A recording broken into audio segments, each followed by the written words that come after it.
Oh, I know who I have to text. I have to text Shirley. Okay.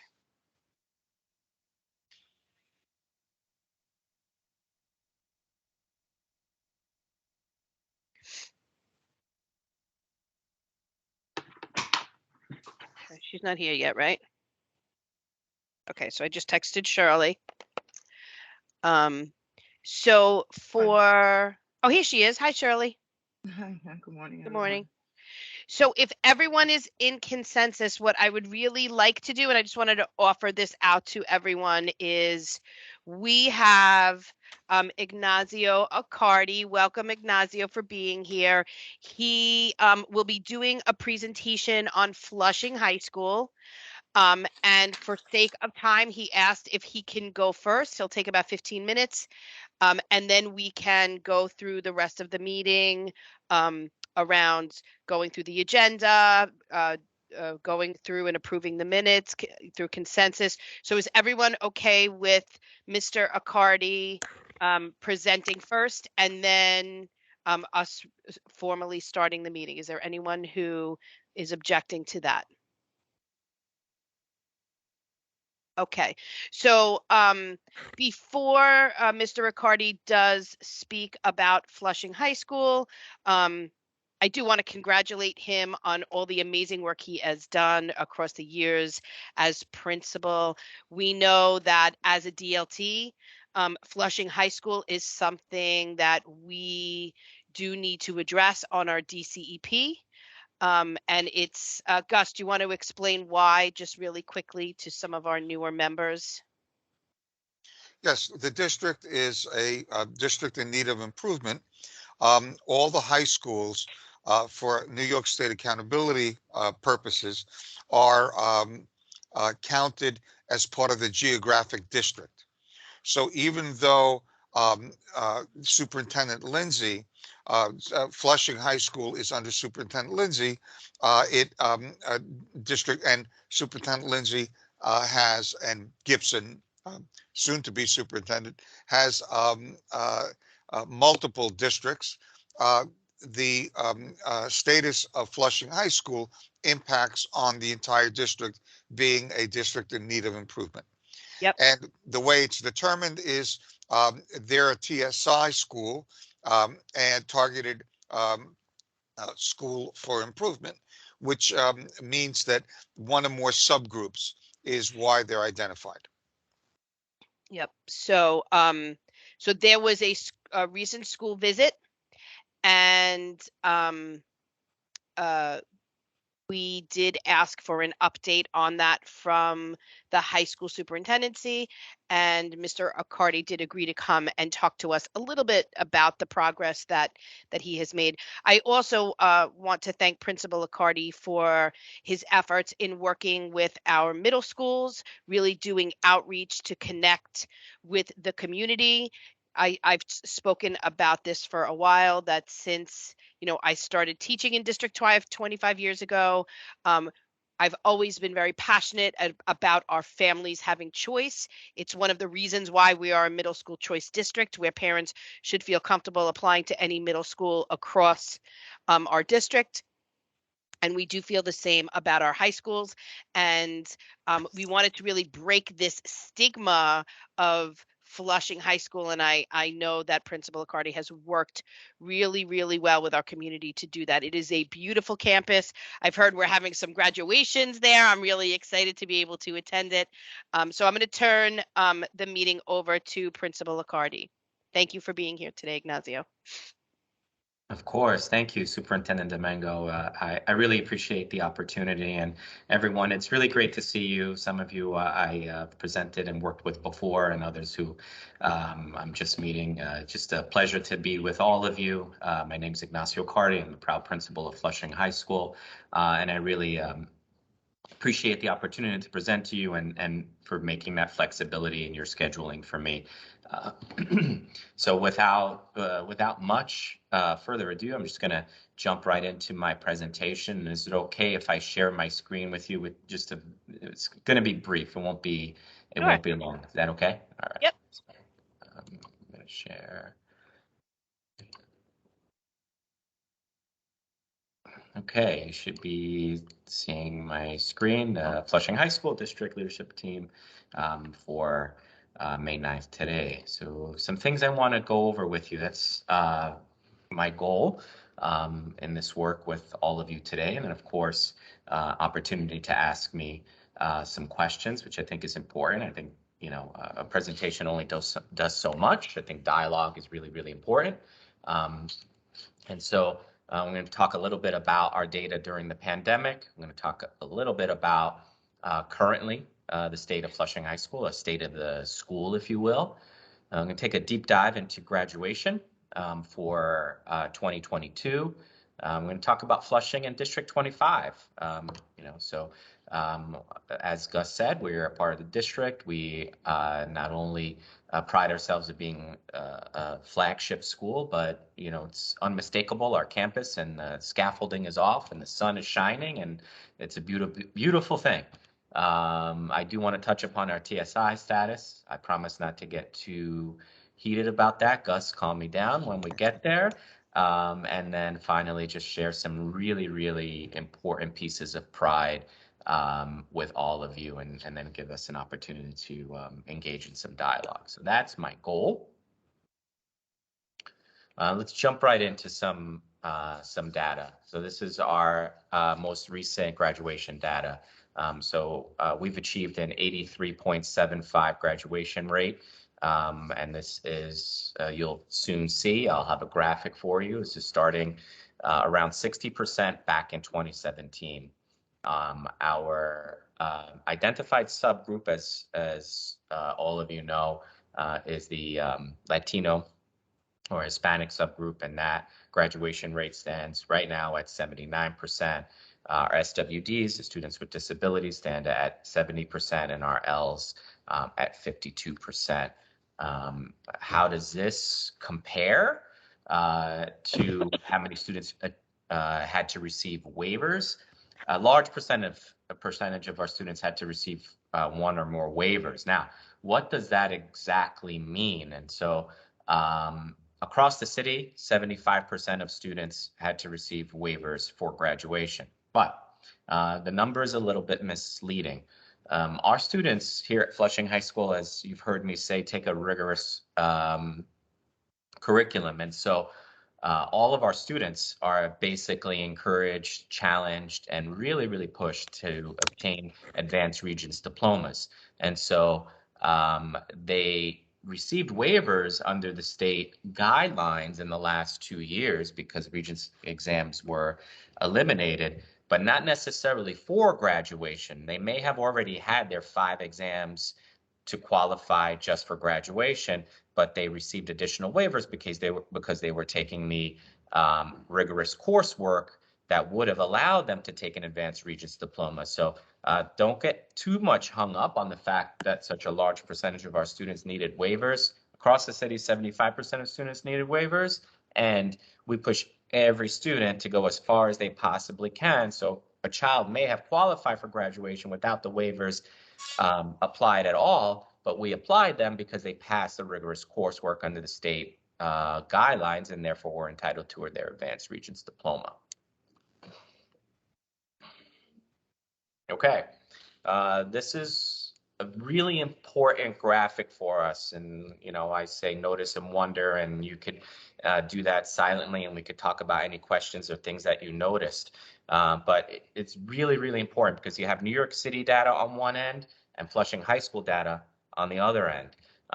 It's been incredibly important for us to close not only the gap with our cohort schools in District 25, but our cohort schools in New York City, and of course in the state. And so you can make a very, very quick comparison here. Asian students, 91% across the city. Flushing High School, 90.48 in terms of graduation rate for last year. A really, really important graphic here is 79% of Black or African American students across the city graduated. Our percentage, 97.3%. Let's take our identified subgroup category, right, which is the Hispanic Latino category. And that is sits at 78% in the city, and Flushing High School was nearly at 80%, 79.79, as you can see. So what is this telling us as a school community? Is not only are we progressing, but also closing the gap, and if where the gap has even been, we've even exceeded some areas as compared to the rest of New York City right here at Flushing High School.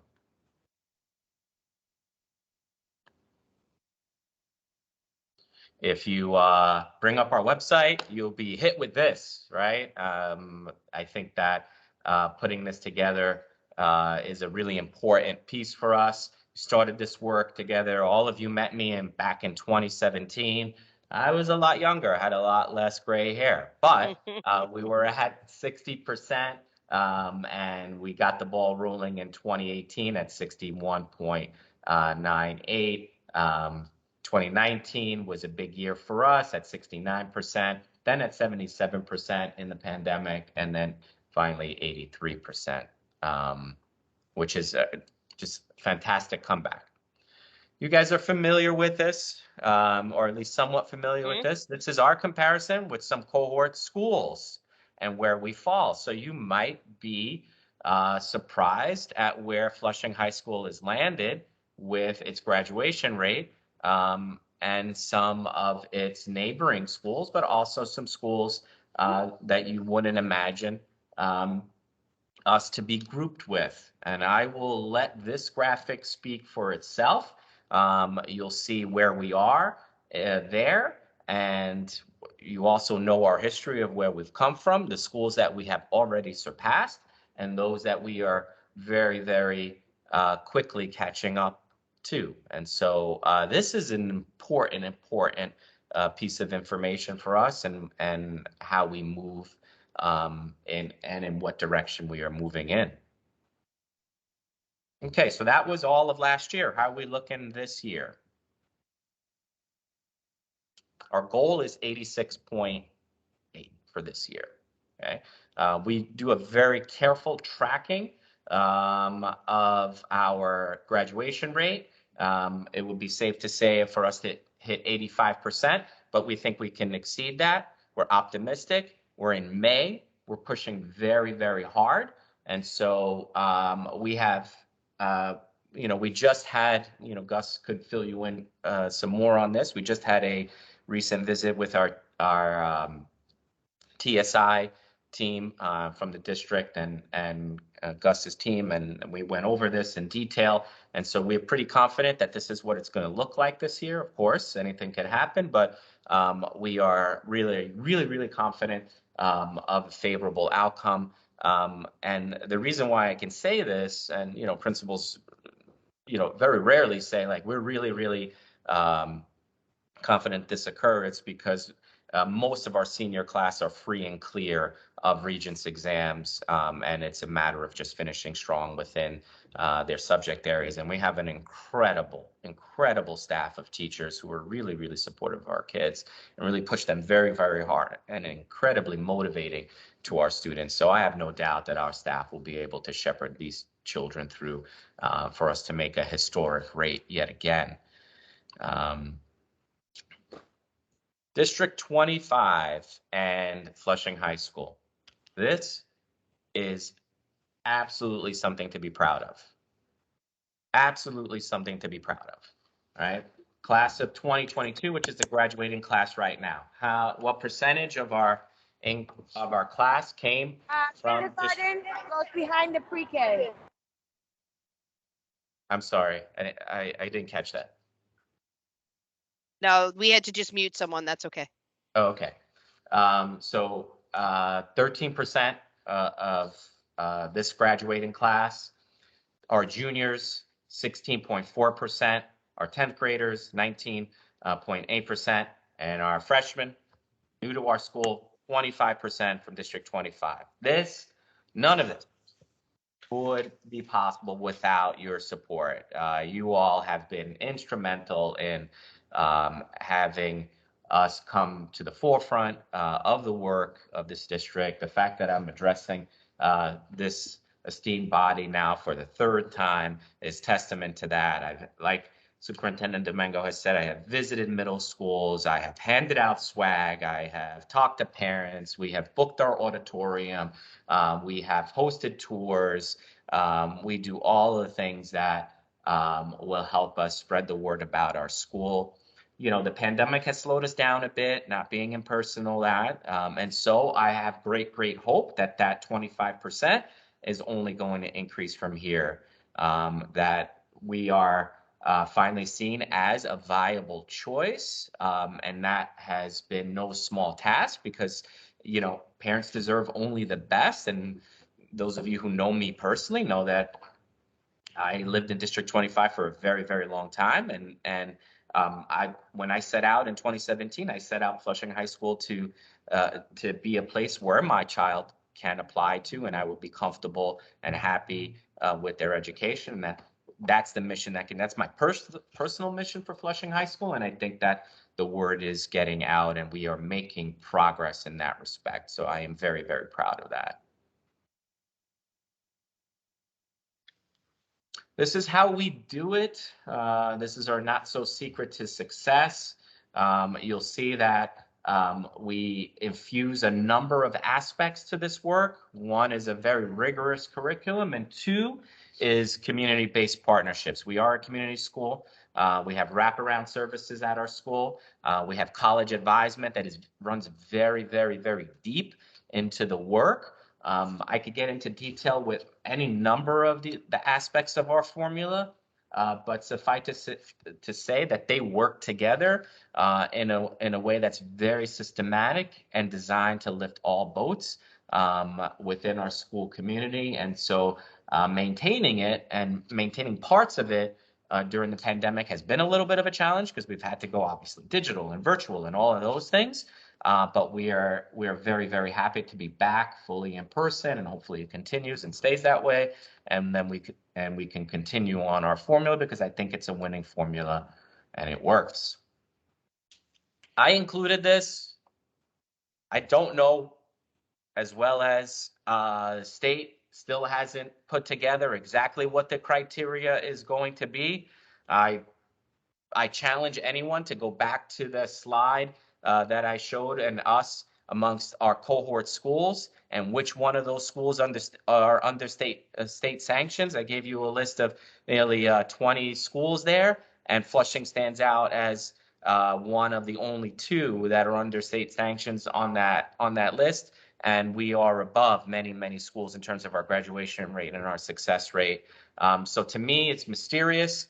For someone who's deeply entrenched in data and tracking and student support, I would really love to know what the state is thinking and how they're going to work with schools like Flushing High School, because this staff that I have here that's been believing in this work and pushing so hard since 2017 deserves to be a school in good standing. This community deserves that, and I do hope that the state will come up with a formula that will recognize the progress and what we've been able to do since 2017 under our state sanctions here at Flushing High School. So I wish I had more information for you on that respect, but that's for other folks to decide. But I hope that our work is going to be recognized. Here's just some really beautiful pictures of our kids and their accomplishments. We are now publishing again. So the Flushing Gargoyle, for those of you historic newspaper, of course, Flushing's the oldest public high school in New York City. It's now published online. So you can go to our website under student work and see the Flushing Gargoyle. Our college march that happened in December. You'll see Brandon and me there holding his acknowledgement of his scholarship to Haverford. I think I shared that with Bill and the district leadership team. That scholarship is the single most expensive scholarship that we've had. It's $360,000 over 4 years for that young man to go to Haverford. And Haverford, if you don't know, is one of the top liberal arts schools in the entire country. And we're talking about top school. There he is again, Brandon. And those are just some of our other college office highlights. This is a list of the universities that these are acceptances. These are not, I repeat, these are not just applications. These are acceptances. This is a very, very impressive list. Very, very impressive list. You will see Ivies there. University of Southern California. And even rigorous high-level CUNY programs like the Sophie Davis Medical Program. Students that are accepted there, they will be our next doctors, I assure you.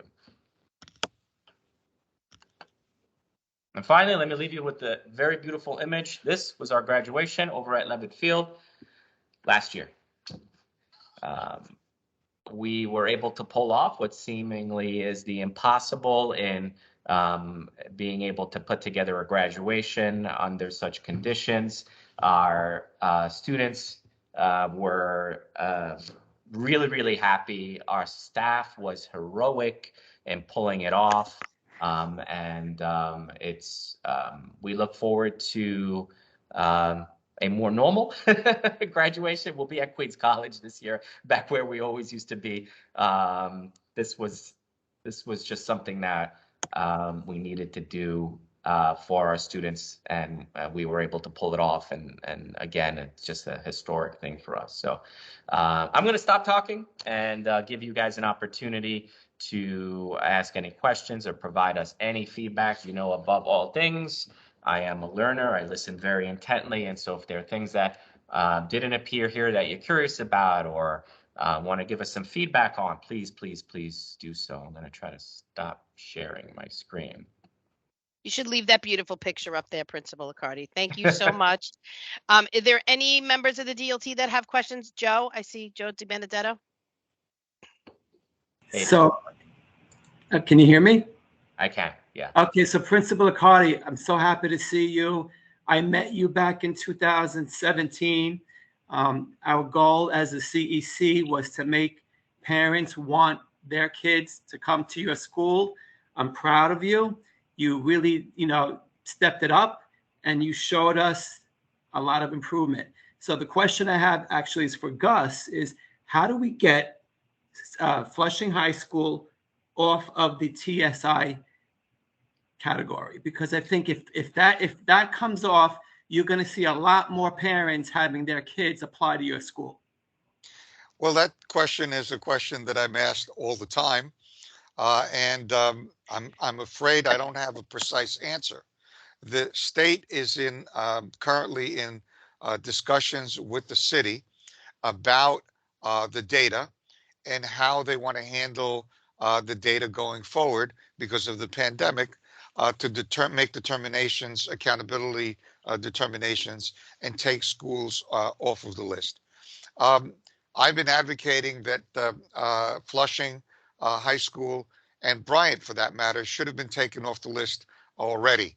And they would have been because of the substantial progress, according to any measure, that the two schools have made. But because of the pandemic and because of the difficulties with the lack of regular testing, the state has not given us a precise idea about how they are going to make a determination going forward.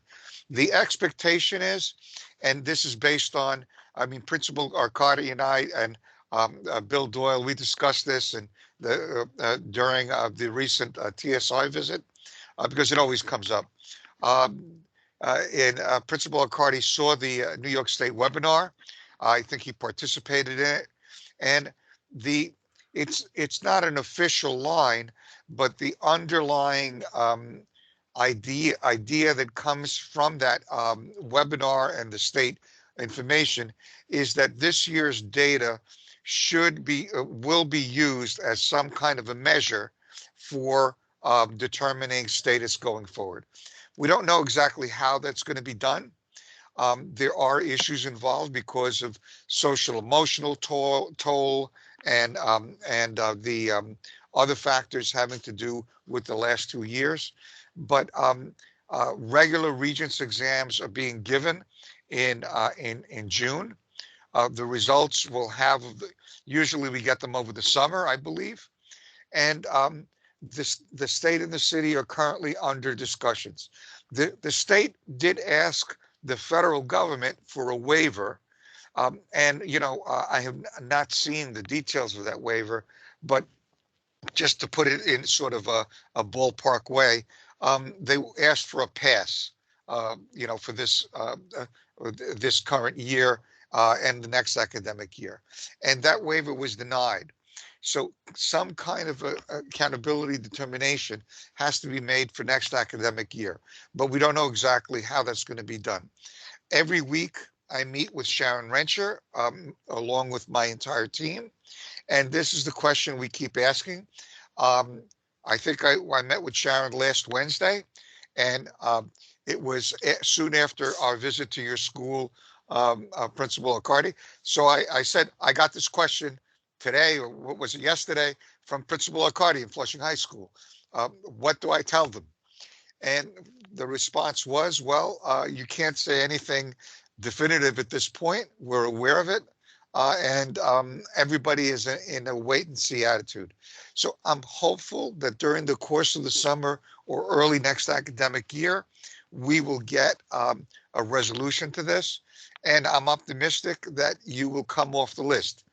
The only issue that is still an issue, and it's not your issue alone, it's a citywide issue, is the absenteeism, the chronic absenteeism. That, as you know, when we had the visit, we discussed, is still an issue in Flushing High School, as it is in many, many schools throughout the city, in good good school status. How they're going to determine the impact of that remains to be seen. In the meantime, I know that you're doing your due diligence. I did see in your graphic a mention of the team. If you want to talk a little bit more about that, that would be, I think, of interest to the DLT. Also, one thing that I always ask principals to do, and you didn't mention it, is give the DLT a sense of the number of students you have, how big a school you have, and the various populations that you're dealing with. So I long answer to a short question, but I wish I could tell you more. I have a meeting again. Let's see, today's Monday. On Wednesday again, I will ask again. I ask on your behalf every week, and will continue to do so as long as I'm here. Is there anything the DLT can do, or I mean, even the CEC? If we do a resolution, I know we're not at the high school level, but is there something that we could do? Well, the DLT could do the following. You have contact with the state representatives. City council and state representatives are involved in this entire process, along with the chancellor. So, the more this is highlighted at the state, level, the better, in my opinion, and the more likely it is that some kind of a equitable and just resolution can be implemented, on behalf of the school. Because it's not just Flushing High School. In Queens, we also have other schools as well, and they're all in the same kind of a holding pattern. And the ones that I'm familiar with have made substantial progress. And I have to commend Principal Accardi on his presentation. I thought that list of other schools, comparable schools, and where Flushing High School is in comparison to the others, which are in good standing, speaks for itself. And really, if that list was taken into account by the state, I think that would be a very important factor in making these determinations. So the Now, state level. Yeah. thank you, Gus. Are there any other DLT members that have questions? I know Principal Accardi, Anne Marie Kniebel said beautiful things, fantastic effort and great work. And to you, students and staff, and wishing you continued success. Everyone's rooting for you here. And there are two principals, middle school principals, and you see that they're going to share your information with their families. So is there anybody else that has a question before I ask some questions and make a statement? Because I always have to do that. Shirley, are you there? Were you listening to what Gus was saying just in terms of how they are classifying certain schools across Queens? I don't know if that's spoken about at the President's Council high school meetings at all, and if there's a parent statement from there. Not in particular, because again, the information is going, well, we take back the information from President's Council, from the DLT. So that's how the discussion will be happening. At the city level, the CEP, that those discussions come up as well.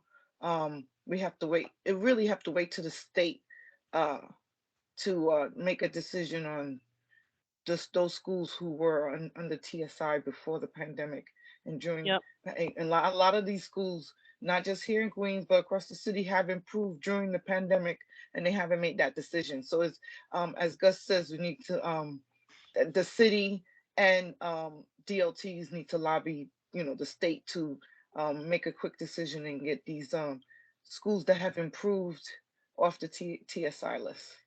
Yep. And then we're hoping, at your level, if possible, Shirley, you can mention Flushing High School and just the work that Principal Cardi and the school community has done, in the district. And I do believe, and I want to thank the superintendent's office, also the high school superintendent's office, for really connecting us together. Because it really was a goal on multiple levels, right? It was a goal of the DLT to change our status as a district. It was a goal of the CEC, and Joe, you should be very proud of yourself also, because I know that you had started this years ago to say, like, we have so many high school choices across the city. And while you valued that, you also wanted local choices for our students that were being blocked and limited, and just your efforts. I know that you and Christine Caniglio years ago visited Flushing High School. I know when Christine was president of President's Council and her own PTA at 379, she promoted Flushing High School. And the fact that we're looking at data that 1 in 4 students in Flushing, if that's correct, in certain, like, if you kind of weight it out by that certain year, comes from District 25. That just shows how a community really band together to really reignite. And I see a lot of fire going on over there at Flushing to kind of reignite Flushing High School. And so I want to thank everyone for this effort, because it was a collective effort, and it's always a pleasure to see you, Principal Ignazio. I do have one question Sure. Thank for you. you, Sure. because I know that, and it will help us in our discussion around framing our DCEP goals. So we also struggle as the K-8 layer of this district with our students with disabilities. And the reason being that we have we have our strong elementary school work that we do around literacy and building those foundations of literacy. So when we have new learners that speak languages other than English, and our multilingual learners that come in, and especially in our early childhood grades, because of the formation of the curriculum, it helps build literacy skills for students, and many of our English language learners do perform very well.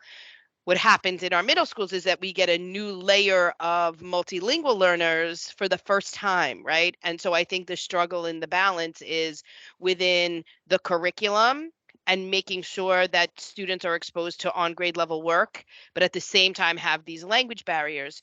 So I was wondering, what your goals are around meeting the needs of these learners, because at some point it may help us just to know kind of how high schools are really targeting the needs of multilingual learners. Great question. Thank you all for your questions, feedback, and above all, your encouragement. Superintendent Domingo, I think it's a great question, and I would build on what you said.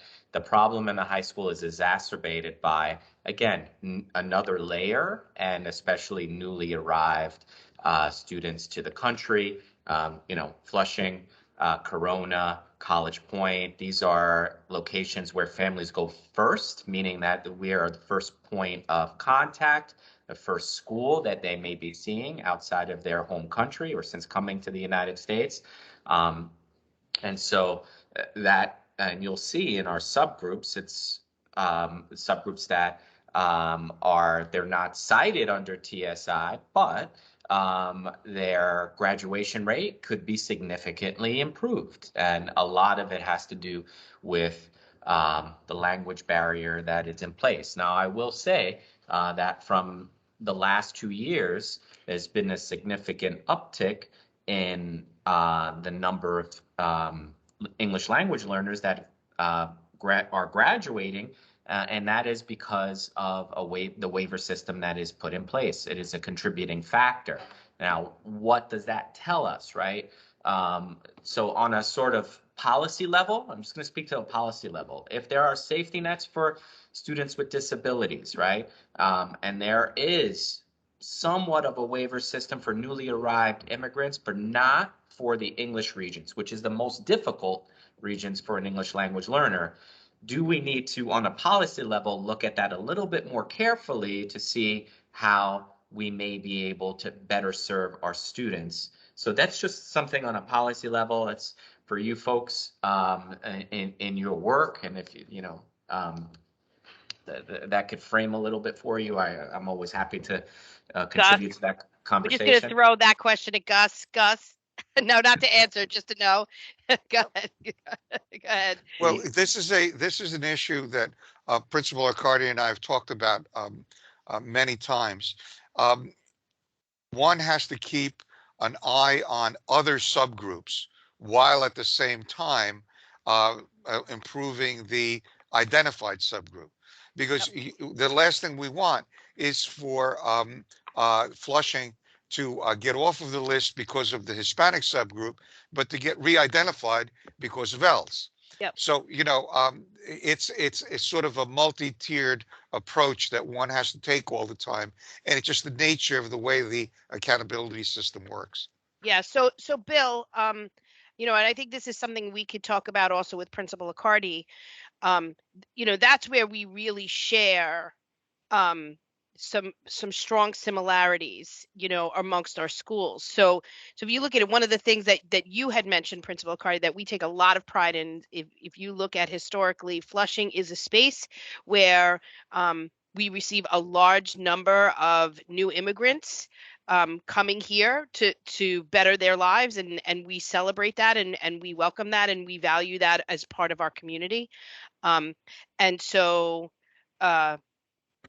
I really do want to make that connection between, the K-8 and high schools, especially in supporting our English language learners, because that's just another layer where families may see the connection of supports and schools that their students can come to locally, to not have to send them, to different places. So I do look forward to that as we start to frame our goals, Bill, and seeing if, especially for the District 25 DCEP, to make that bridge of including our new language learners in the 6 to 12 range, to see what we can do and how we can share things that may have worked at the high school level in support of ELS.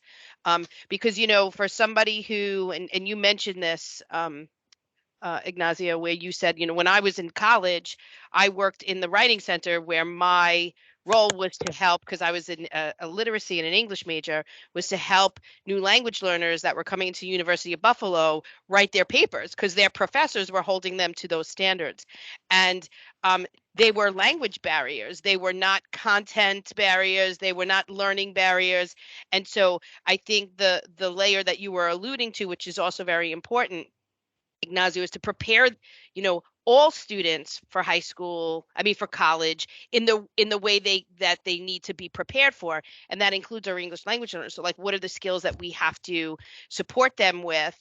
And, they may need, depending upon when they come here, language supports, right? But how can we best prepare them for college and career? And I think that's a place for us to really have some strong conversation. So I want to thank you guys for that. Absolutely. Yeah. One of the And things, I'm sorry, go ahead. no, go ahead. Go ahead. One of the things that we're working on is something that we're really hopeful about and may be useful to all of you as you start framing your goals. One of the things that we found with working with our families and kids is that our most successful students sometimes are former English language learners. And you know that the majority of our population, up to 72%, are Hispanic students in Flushing High School, right? And so we have a tremendous resource that prior to starting our work in 2017, we didn't tap into as aggressively. And so what do I mean by that? We've started a number of peer-to-peer, student-to-student initiatives that are specifically geared towards our English language learners. And so, for example, we have our Cultural Ambassadors Program. Cultural Ambassadors Program are student, higher level, upperclassmen, juniors and seniors, multilingual language learners or English language learners or former ELs that are performing at the top of their class, meaning these are top juniors, these are top seniors, right? That are greeting, mentoring, and also tutoring our newly arrived immigrants. And we have them for all languages. We have, we have students that are being ambassadors in Bengali. We have it in Spanish, obviously. We have it in Chinese. We have it in Urdu. We have it. And so our Cultural Ambassadors Program is something that we're actively growing in our school. Through the work of our CBO partners, we're also able to give them after-school activities and work, which we are now paying them for their time because they are actively engaged in work with our students. But this is something that we can also extend to our middle school partners in District 25. We're going to grow this program so our cultural ambassadors can visit middle schools. Middle school students can come to Flushing High School during after-school hours or during Saturday hours. We have wraparound services, so we're open 7 days a week here, and so we'll offer those opportunities in some language acquisition. What we have found is that just like adults, our teachers work incredibly well together in their inquiry teams. Teachers learn best from teachers, and students in this case learn best from students that were just in that same boat just a few short years ago. And some of them just 18 months removed from arriving to this country and now being a cultural ambassador and leading some of the work for the younger kids, just to say, hey, I was here, just a little over a year ago. You can do it, and this is how you can do it. So this is just one piece. We do a lot of other pieces, but it's just one thing that we do that we've been able to grow with a certain level of success that I'd love to extend.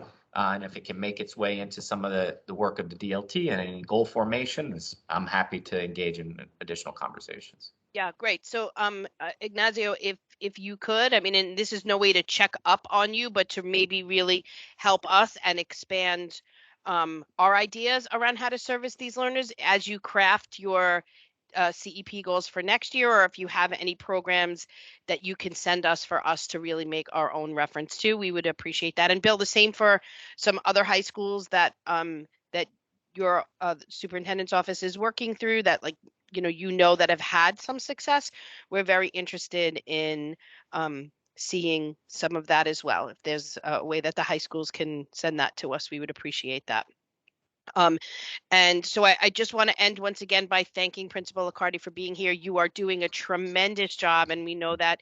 Congratulations to you and your staff and students, and congratulations on your graduation that's up and coming. And I do want really to say to our DLT, this work would not have happened without the community work of our CEC and President's Council, and it really does show exactly what the chancellor is talking about in terms of parents having a say and really creating and how school systems and organizations like and teams like our DLT really do allow for those outlets to make our schools better. And this is a perfect example of that. So you have a strong leader, hardworking students, amazing teachers, and other staff members in your school, and then a community that has faith and trust in that leadership. So thank you, Principal Accardi, for your work. I know a lot of the things behind the scenes that that you may think go unnoticed, but this DLT is very thankful for you, and we're rooting for your continued success. And thank you for being here today. Thank you so much, Superintendent Domingo. Thank you. And thank all of you. It's wonderful to see you. Stay safe and look for additional information from us and visit our website, especially under the student work area and also our teachers scholarly work area. You'll see what our teachers are doing in their inquiry projects, which we're very, very proud of, which is why we publish it on our website. I wouldn't have a school without our teachers and our students. And so it's really, really a testament to their very, very hard work. Thank you all. And we'll see Thank each you. other again. Okay. Please stay safe. Have a Thank good you. day. You too. Thank you. Have a great Thank you. day. Bye.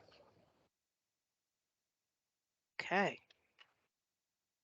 Well, I really loved that. I mean, for those of us who really were here at the start, I know Joe and trying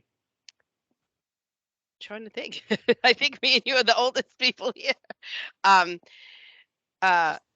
we were in a much different place many years ago, and so it's very nice to see. And Gus, come on, get them off the list. Let's go. I'm They trying. deserve it. They deserve it. They certainly do. Okay.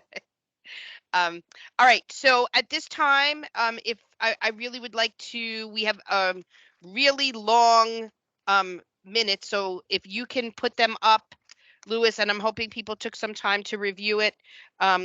You can actually, we could go through this really quickly if everybody could just check their attendance, who was a guest. And while we're going through this, if you can also make sure that we sign in.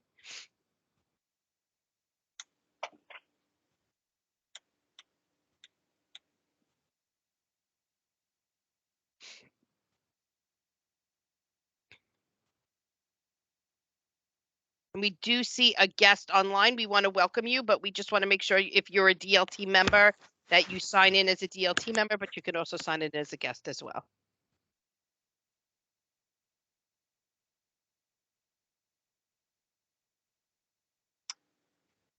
We are in a meeting. I don't know who put that there. Yeah. Nothing. No. It's Felice. He's coming. He's at the window. Oh.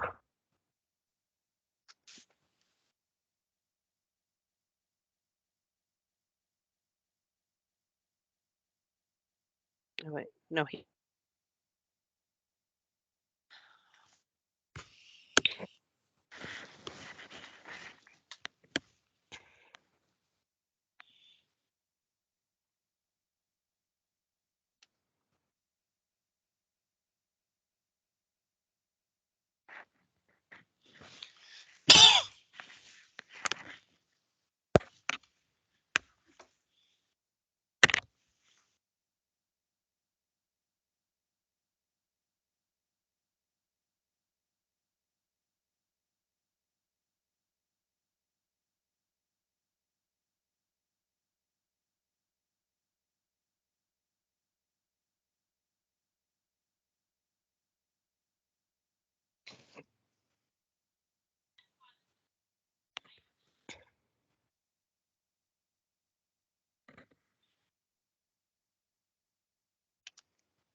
Okay, so are we in consensus to approve the minutes for our last meeting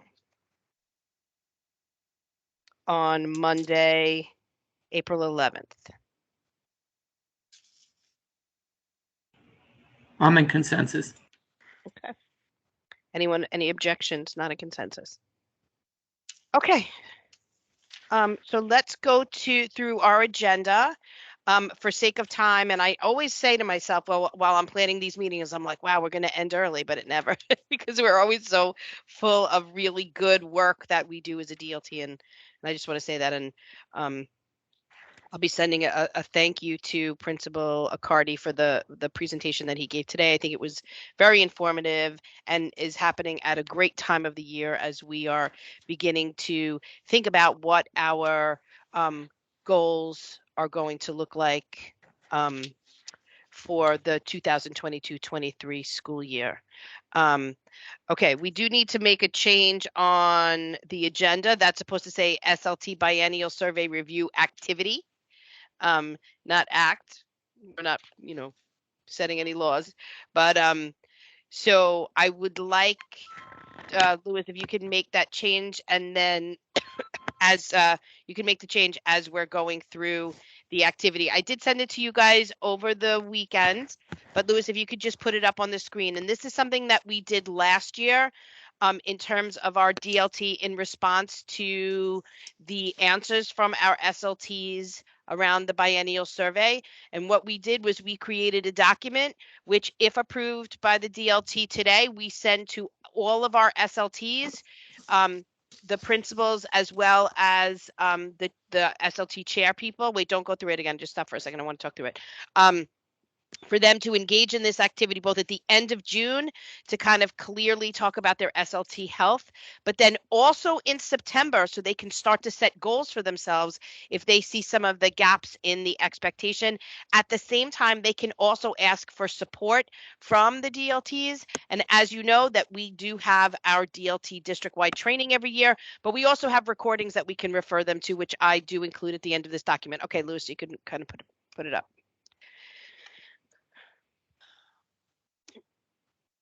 So this was really just a summary of some of the statements that we and questions that we are asking based on our review last month.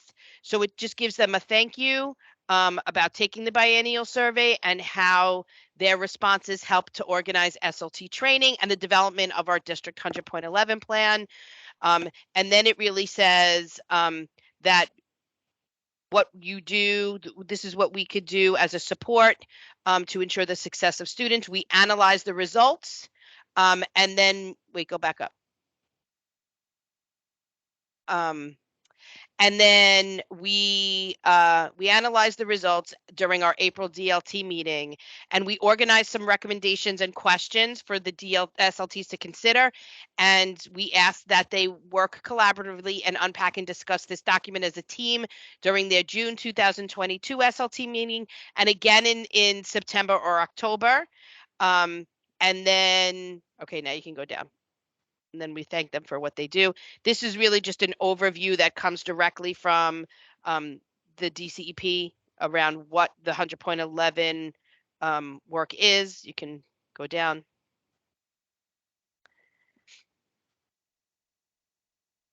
Okay, now the following questions and statements were developed by us in an analysis of the survey.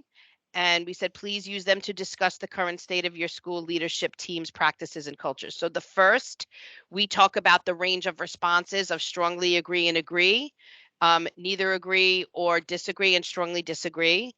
And then I said, it's recommended that the team reviews some of the factual questions, such as statement 5, component 2, statement 5, the school leadership team meets at least once per month during the school year at a time convenient to parent members, and discuss why these ranges exist. These were some of the things that we said, and actually somebody referred to this, is a yes or no question, right? Either you meet at a time once per month that's convenient to parents, or you don't.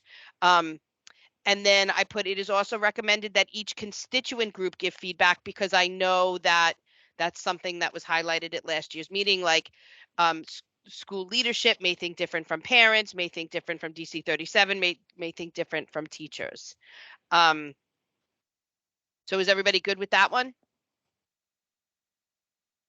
All right, the next one was, do all constituents have a clear understanding of the role of all constituents in the development and purpose of the school's comprehension education plan? And what does collaborative mean in terms of goal setting? Right, that's something that can spark a conversation around what we were saying, like who writes it and why, where did the goals come from and why. And so moving, as I go through these questions, if there's anyone who may have concern, just you can come off mute and address it. So the next one is,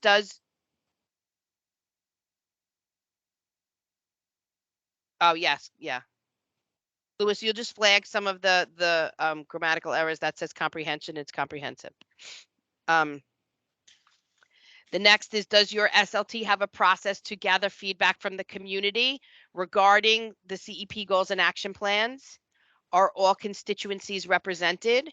How do SLTs use this feedback?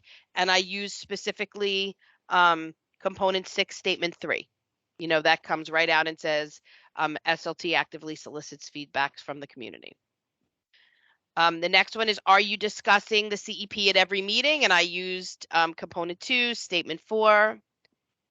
Is the CEP included on your monthly agenda, which is something that that was specifically asked by Shirley at our last meeting? And is the team aware of the reason certain components are being discussed? So the next one is, are your meeting dates, minutes, and agendas posted and accessible to the community? Something else Shirley brought up, do you encourage community members to attend SLT meetings, and what are the ways that we do that?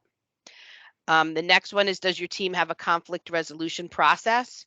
Are all constituencies aware of this process? Is the team aware of what to do if a conflict cannot be resolved at the team level?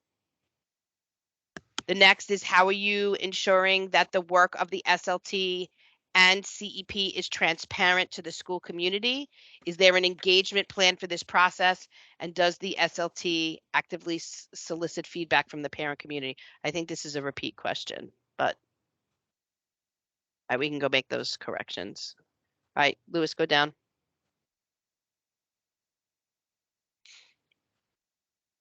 Okay. The next, we spoke about reviewing statements within component 6, the coordination of state and federal requirements for parent involvement.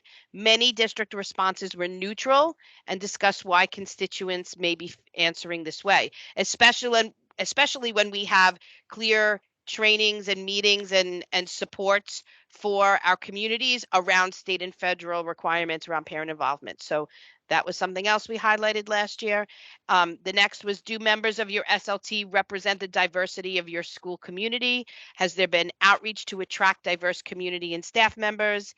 Is translation of flyers and documents in place so families who speak languages other than English can connect with the SLT, which is directly related to C6 statement 4?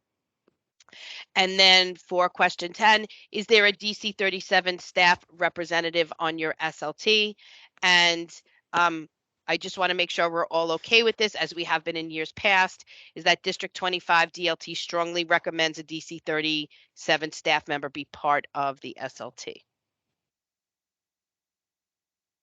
Okay, questions, concerns, additions, anything we left out? So we'll make some of the grammatical corrections and then send out this document. Louis will send it to all of our SLTs, and we will ask that they engage in this process and discussion around some of the things for their SLT health. I've also put the biennial review results link at the bottom of this, as well as our DLT recordings for the training and all of our other meetings, so SLTs can watch at their leisure, or any of the members can watch at their leisure. Okay, questions, concerns? We're good? Okay. So next, if you could put up the 100.11 plan update and approval, Louis. Gus, if you could just check this over. Dr. D'Antona and I made some slight changes to the 100.11 plan last year. In our 100.11 plan, we spoke a lot about the pandemic. As we transition forward, we eliminated that and made some changes. But I'm going to ask that everyone on the team make sure that you look through that. If there are any additions or deletions that you want from the 100.11 plan, and we'll ask Gus to give it just one more quick look over, and then we can do a final approval at our next meeting. Is that okay? So Gus, Yeah, that's did you look it fine. over, And buddy? once it's officially approved by District 25, I will put it into the existing DCEP.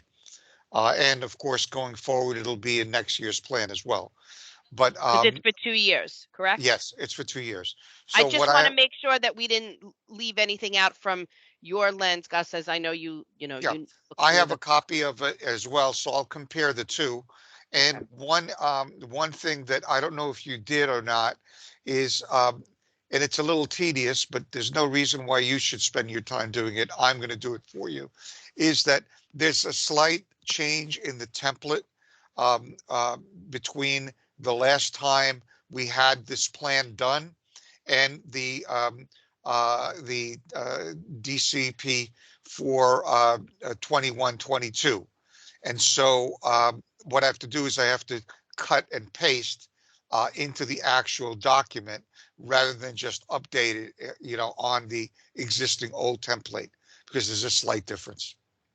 Okay, perfect. So you'll do that for us, and then I'll do that you'll for you. send it to us for review, so then we could do the final approval in June, correct? Right. Yes, I'll Perfect. take care of it. Okay, so we're on track. And I'm also, checking off from your section of the agenda as well. You just finished that piece, right? For the updating 100.11 plan. Yep. Well, one thing that I wanted to mention, and as long as I've been doing this, it's consistent across all Queens districts, that despite all the training that we do, and you highlighted it in your analysis as well, the federal and state requirements section, which are the questions at the back of the survey that was just done and that we received the results of, there's always a bump in the neutral, disagree, and strongly disagree sections. I don't know why, because that's what we spend a lot of time on with our Title I training and our SLT trainings. But for some reason, parents always seem to respond in these ways. And it's not a District 25 issue. It's a citywide, perhaps, but definitely a Queens issue, because I've been looking at the Queens, and what it is if you look at the one from 2 or 3 years ago, or even 10 years ago, it's consistently that way again. In another district, it was suggested to me that it may be a function of the way the questions are asked and the way parents interpret those questions. But you had the same result, even though you used a different format, using your own internal survey, correct? Yeah. I also think one of the things that we might, we can add some of the language to our questions, but maybe this is something also that President's Council, both high school and K-8, can really work through and get some feedback from their PTAs at their PTA meetings as to, what we can do as a system differently to make them feel more knowledgeable around this process. I think it's complex.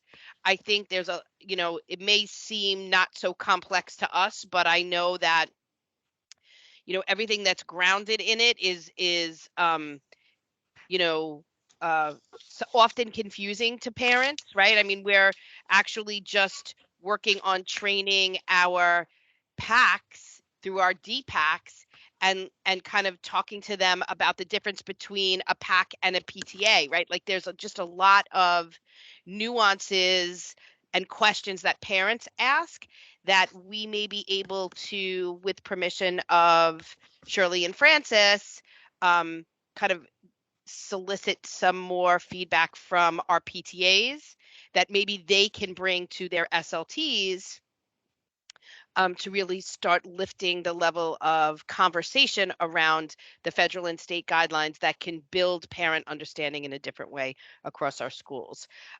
Because I don't necessarily know if it's the way the questions are phrased. I mean, if parents understand, federal and state guidelines as being Title I, as being, where parent involvement lives, and we highlight that for them, then they may make those connections. So we don't have to do that today, but we can revisit that, just in terms of asking for Shirley and Francis to kind of promote the biennial survey around this, and basically showing like a lot of people are answering neutral and we're wondering why. Maybe it could be the people answering neutral, Gus, are not parents, right? Maybe they're staff members, so I think, yeah.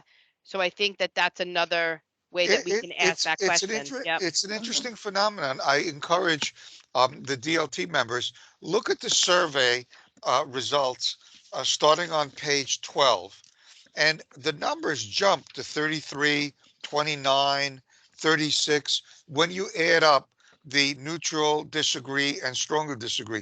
And you're right, they're not all parents. For example, you had 11 UFT members who answered neutral on the first question on component 1. So it's interesting to me, and as I said, it's been consistent throughout the years, and irrespective of which district I look at. Yep. So there's something going on there, but that I'm not sure what it is. Yeah, I think part of it too Can might I be, Gus, jump just in? the connection to the language that we use to describe. Yeah, I think The that's role what of was suggested. federal requirements. That we talk Yeah. about it through the lens of Title I, making that connection between Title I and its correlation to federal guidelines. So Yep. Right. Yep. might have I know. something to do with it. Yeah, I know. Shirley, you wanted to say something. Yeah, so in general there is a disconnect. So like last month at my school, SLT was my turn to chair the school leadership team. I brought up try to make a connection with the team in the Title I and the federal and state guidelines. We reviewed that information, and I plan to do it next month for the PTA, the June meeting for the PTA, because there is a disconnect. They don't see how all of it connects together. Some individuals don't see the whole connection. So I think in general, schools need to go over and how the why the Title I PAC chair is supposed to be on the school leadership team, what are the roles of each constituent, especially the parents if it's a Title I school. And show how all these things are connected. Yeah. I mean, Shirley, maybe you and myself and Francis can talk together about doing a separate training for parents, because I do think that maybe that part might be rushed through during our SLT training. And because of that, parents are not getting all of the information that they need to make those connections. So that is definitely something that I would like to do, and kind of foster parent leadership through the president's councils to really be that voice on the SLTs to talk about those connections, if you guys are okay with that. Absolutely. Okay. Thank you. Okay, so that is, like I said, once we make those corrections, I will send you the final the final piece before it goes out to our SLTs for them to use at the end of this year and the beginning of next. And then, just in terms of our supports, when these things come up, you can refer to this document if there is an SLT that's having problem with SLT health, to have them go over the biennial review. It's a good tool to talk about like the systems and structures that they should have in place for their success. So I do encourage you all to use the biennial review if you do get any feedback, or you have concern, or local SLTs have concerns. Okay, So moving forward, District 100.11 plan, we're going to defer the approval to next month so we can make some changes to that. We'll have that ready and we'll send that to you in advance. Louis, you could switch out of this really quickly. If you could pull up, Louis, the chronic absenteeism presentation. I'm not going to go through this whole piece, as we did as the district, but while Louis is pulling it up, I do want to say to you, I loved the idea of this town hall. I do like the chancellor's vision around community town halls. We got such amazing feedback from our families that we are going to continue to plan town hall meetings once a month on certain topics. This town hall came with a recommendation of the chancellor's office around chronic absenteeism. And you guys know there are many amazing things that I say about District 25 and who we are as a community of schools, the learning that happens across our schools. We're very proud of our schools, our principals, our students, our staff. But we also, like we talk about very often as a DLT, have to get on the scale and address some of the issues that are weighing heavy on us. And chronic absenteeism is one of these. So I'm going to go through this very quickly, but also let you know that this presentation, Louis can drop in the chat. There is also, unfortunately, some of it got cut off, but there's enough of the meeting where you can use this as a reference and a guide to address your school community should you choose, if chronic absenteeism falls into a need at your school. But it is a need in our district that we have been working on with our schools through our school case teams. And remember, we've been talking about these cultural attendance, social emotional teams that support chronic absenteeism and other social emotional needs across all of our schools. All right, so Louis, you can go through this really, really quickly. Here we define chronic absenteeism with a very short movie that you do not have to show, but it's a very easy, clear message for parents. Then I mentioned that the federal government has, they're calling chronic absenteeism a new crisis in education. And we make reference to that in 2013-14. 13% of our nation's population, which is 1 in 8 students, were chronically absent. I then defined chronically absent, which is students missing 10% of school days, which is 18 days or more per year in a 180-day school year. And here's something that we had to reach out and really talk to parents about. Parents think that excused absences don't count towards chronic absenteeism. We spent a lot of time during the meeting really saying that. So it's really about, even if your absences are excused for whatever reason, if you miss 18 or more days, your child will still be considered chronically absent. We did highlight that you should not send your child to school when they are sick, but that we really need to be attentive of how much school our child is missing during the school year. Okay, Louis, you can continue to go down. Then we opened up the chat. We asked some questions, and go ahead, Louis. These were just statements that we wanted them to consider about chronic absenteeism the first month of school. We asked them if it was true or false. 6th grade chronic absences, it becomes a leading indicator of a student dropping out of high school.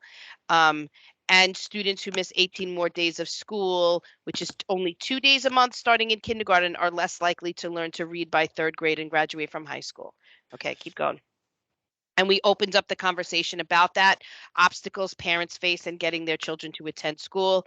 What are some of the ways parents can overcome these obstacles, and how can we support one another as a community? Keep going. And then we talked about chronic absenteeism across the country. You can flip through this. And the current reality for District 25. And this is really important for the DLT to know, because it's going to help frame our goal, one of our goals for next year. So we spoke about currently as the date of this meeting, which was about 3 weeks ago. Louis, Mike, if you could look it up. that we currently had 4,218 students from pre-K to 8 who have been absent for 10% or more of the school year. And we reinforced our beliefs that being present in school is a priority and that attending school matters. Okay.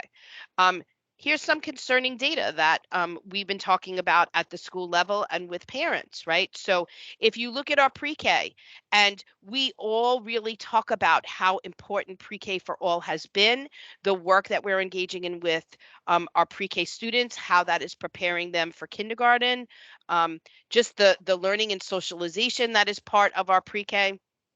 And we do know, take into consideration, just so everyone knows here, that we are recognizing the role that the pandemic may have been playing in pre-K, but 45% is almost 1 in every 2 of our pre-K students are chronically absent.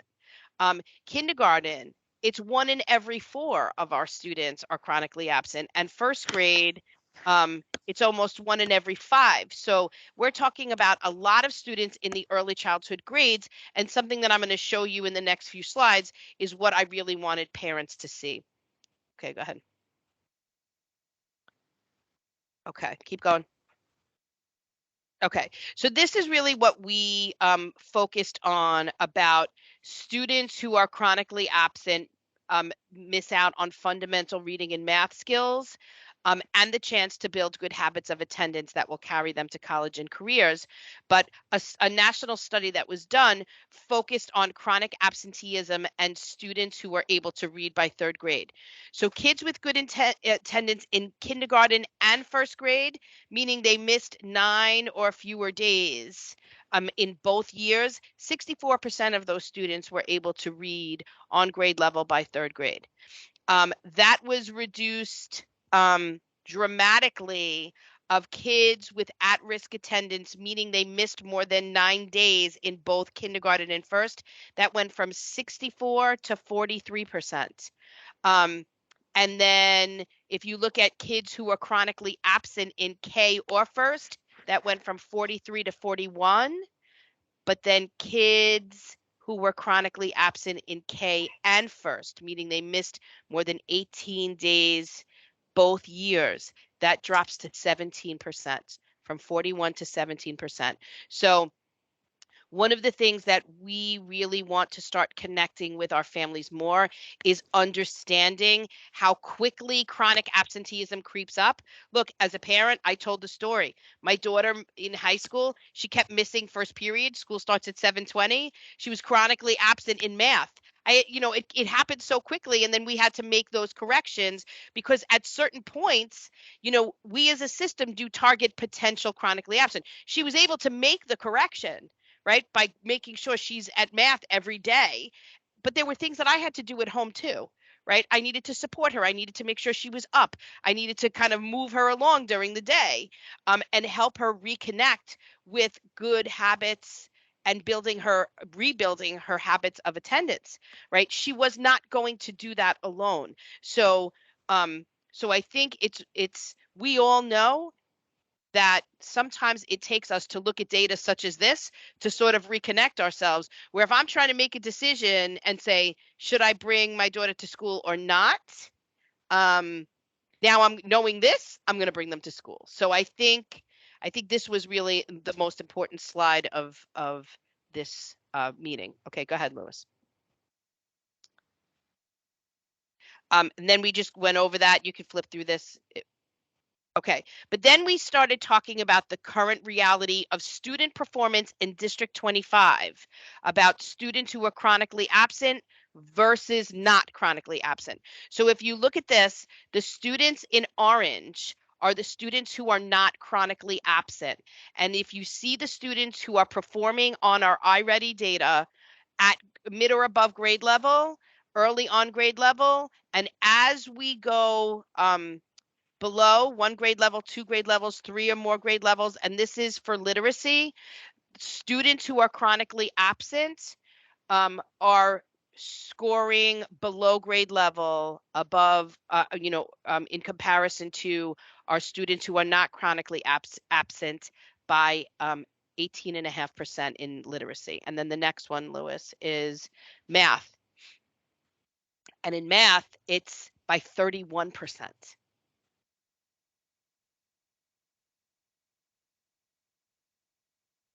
So just keep going to the rest of the. Then we included a list of resources. We wanted parents to know about school case teams, that they should reach out to case teams because some of the functions are develop systems and structures to support monitoring school-wide attendance, to look at the possible root causes of chronic absenteeism, and collect data on individual students. Now, one of the things I want to highlight is PS20. PS20's case team did a fabulous job where they, not for all of their students, but they were able to organize a group of students who were chronically absent because of busing. And that was one of the things that we as a district and a borough were able to support PS20 to help those students. So that's part of the work that our case teams do. So there's a lot of different members of the school community on these teams, and we wanted parents to know that there is somebody that they could reach out to for support. Okay, keep going, Louis. And then we also gave them some of the national supports that are in place. If you could just click on one of these, Louis. This is for parents who may be struggling with a student at home who is chronically absent for anxiety or other reasons why they don't want to come to school. So each of the resources that we gave, if you could click on, it comes with a video, other types of learning supports to help them, ways to connect to the school. So this was our chronic absenteeism town hall. And like we said, we're going to continue to work on this because it is something that we want to promote and connect with our community on. This, the idea of attendance matters, and you have to be in school to learn. So any questions around that and using this resource to support at the school level? I have one. Go ahead, Lamar. More of a comment or just a thought. I think it's more of a thought. So, when we talk to staff members and we they understand the importance of children being present, and they understand the theory of, not theory, the reality of chronic absenteeism. I think some teachers here and there, now this isn't everybody, but just conversations I have, they struggle with finding out what their role is and encouraging students to come in. And I'm just kind of picking this out to kind of get some feelers on what people think, what you might think on this. So in that, sometimes, what is the role where, let me put it this way. I had conversations with a couple other principals. I'll put it this way. And, they said, well, what better person to encourage a child to come in than their teacher? Makes sense. Makes total sense. But what happens when, teachers make phone calls and they'll try to establish those relationships with parents or with, guardians and such, and it's not reciprocated? Or what do you say without, what do you say without crossing a boundary or saying something that may, be interpreted the wrong way? Or, just along those lines. I think sometimes staff members have troubles finding their role. Right. I think that's where I'm going with it. They have trouble finding their role and how they fit into encouraging students to come in. And I was just trying to get a feel for what people think of that, or what message we could send back to them in terms of how to improve that.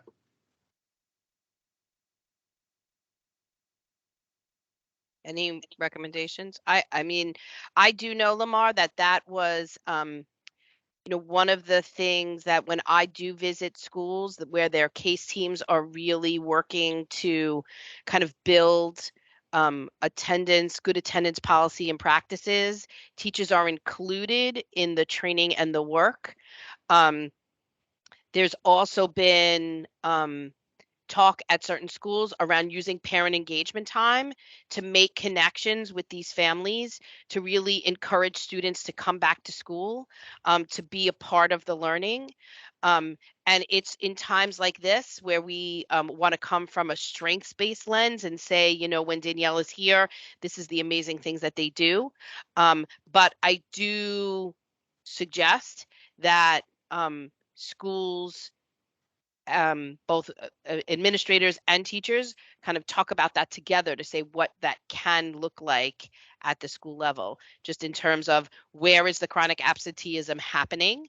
Because is it across the school or is it concentrated to certain grades that we need to target a little bit more? And then what's the plan of action to correct that?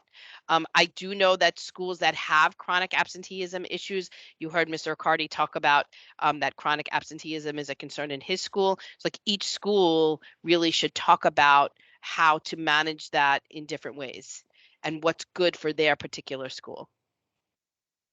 Yeah, I want to reinforce what Superintendent is saying. Um, I call it the systems and structures question. Whenever we review schools and the absenteeism issue, like with many other issues, comes up, the question is, okay, what are the systems and structures in place in your particular school for addressing that problem? And if the systems and structures are put in properly and are robust, then the lines of communication and responsibilities are clear for addressing those issues, whether it's a team approach and what the roles are of the members of the team, what the roles are of individual teachers, etc. So you're absolutely right. And it's not one size fits all. It's something that needs to be put together so it's effective and works in each particular school.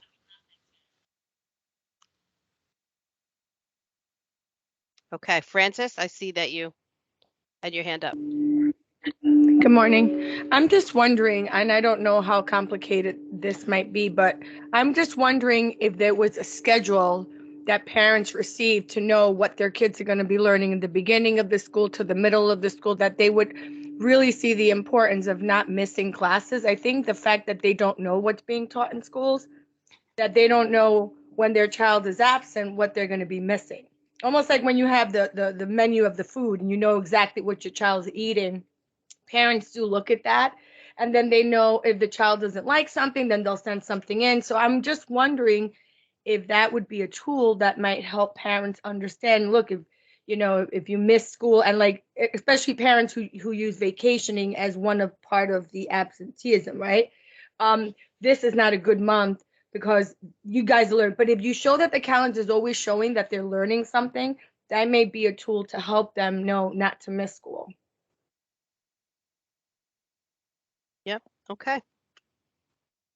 Teresa? Hi, good morning, everybody. We do a monthly newsletter calendar that we do in common planning that our teachers put up exactly what the kids are learning for that month. So that might be something that, I can share with some of my colleagues as well as something that is fun, and the teachers do see it in activities that the children will be having and what they might miss if they're not there. So I guess that's one positive way. In addition to that, we also use the system of one of our attendants where we're calling and our case teams are using that, and we show that to the whole team. So they do know who's making the phone calls, who's following up in a positive way. Yep. Okay. Okay, Joe. Okay, so sorry, but I think it also has to deal with the culture of so look, most of the chronic absentee students are from the lower grades. So I think parents feel like in pre-K, it's not that important if my kid doesn't attend as much as, if he was in school or she was in school. Same thing with kindergarten. They don't think it's as important as the other grades. And just like Principal Accardi, he has a significant group of ELLs. And I think, with what Lamar was saying, if the parents don't speak, then if the teachers reach out to them, they may not know as part of their culture how to react or how important it is. So I think if we if you get the message out, it was a wonderful town hall that you had, but if you target these groups, maybe they'll understand about the importance of chronic absenteeism and how you want to avoid it. And really 2 days or 3 days a month, to most parents does not seem a lot, but if you add it all up, they'll become chronic absentee students. Yep, agreed. Yeah, John, I think the awareness of impact is the big part of it. not recognizing that those couple of days over time and impact over time that it has on success. I don't want to say it's an easy thing to happen, but it becomes an easy thing to happen. You don't recognize that at the end of the year, oh my God, my child was out 20 days. And that's often what we wind up hearing from our early childhood families. Oh, I didn't even think about that when they hear the statistics. But I do think it's a big push that needs to happen across pre-K and K, because it sets up a pattern of what winds up happening over time. And often we see kids that were chronically out in the early childhood ages wind up becoming children that are chronically out as they get older as well. Okay, great. Anyone else? All right, so to be continued in terms of two things. Chronic absenteeism is something we will continue to speak about as a DLT. And the next piece, not necessarily for this meeting, but possibly at next, I want to gather some feedback from our DLT just around some of the town hall topics that they believe that we should be doing and engaging in with families, because we really did find it to be a very beneficial meeting to hear from parents and their side, and they were very honest about that. And Joe, just so you know, based on what you were saying, one of the things that we did as a district was we looked at chronic absenteeism, and we asked each of our schools to pick 5 students between now and the end of the year and try to keep those students out of being chronically absent. And we're tracking that and giving that information to our principals to continue to support. But additionally, one of the things that we did do is that we asked our parent coordinators at the school level to make sure the entire school knew about this chronic absenteeism presentation in town hall, but also those specific families, to talk about like resources and supports that they can get. So they did that separate outreach as well. Okay, so the next piece for me, and once again, Louis, you will see it in the chat. You can add it in the chat too. We had a great CEC meeting last week. One of the things that I want to just go over with the DLT is the gifted and talented selection site and the engagement that we did with our community for our 3rd grade site. I do suggest, and Louis, if you could put my superintendent's report in the chat.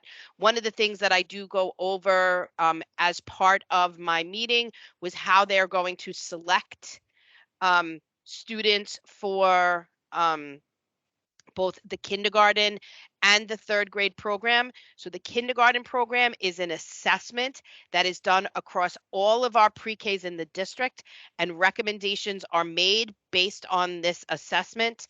And then parents are invited to apply for their students to participate in the kindergarten gifted and talented programs. The gifted and talented programs in kindergarten that we do have will remain, and this assessment will be used for placements starting in September. But just so the DLT knows, those 5 schools are PS 209, PS 21, PS 165, hold on, PS 79, and anybody want to hit me with the last one? Why did I forget it? PS 201, wait, 209. 32, was it? No, was it 32? 32, yes, thank you, Joe. Yes, so PS 21, PS 32, PS 209, PS 165, and PS 79. Those are our 5 sites that will be maintained, but the process will be an assessment that's given to all of our pre-K students across the district, and then recommendations will be made. The other engagement that I did with the community was that all districts across the city will be opening a 3rd grade gifted and talented program, which will grow from 3rd to 5th grade. Right, so it'll grow 3rd to 5th and then back to 3rd to 5th.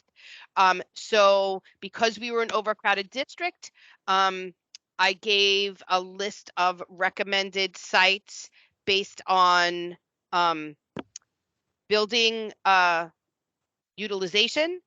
And we made the recommendation of 2 schools, which was PS 24 and PS 120. Both of the principals were very interested in taking on the 3rd grade gifted and talented program. PS 24 had less of a utilization. I also listed other schools with similar utilizations, but gave some reasons why we may or may not have been able to do that. Some of it was proximity to some of our current gifted and talented programs, and the school that I recommended first and that the CEC was in consensus with was PS 24, because there is currently not a gifted and talented program in downtown Flushing. So that was the recommendation that we made to the chancellor. I want to thank everyone for their support in that space. Now, in terms of how to apply to the 3rd grade programs, and it will be the same system used for placement in our 1st, 2nd, and 3rd grade programs if there are seats left across the district, is that Central will be pulling the top 10% of students in a school based on their core course report card grades, and they will send letters to families giving them the choice to apply to this program. And then it is a full lottery depending upon so it's the top 10% of all students across all of our District 25 schools, and based on the application and how many people apply, there will be a lottery, and that is how those students will be selected. Okay, any questions or comments around that process?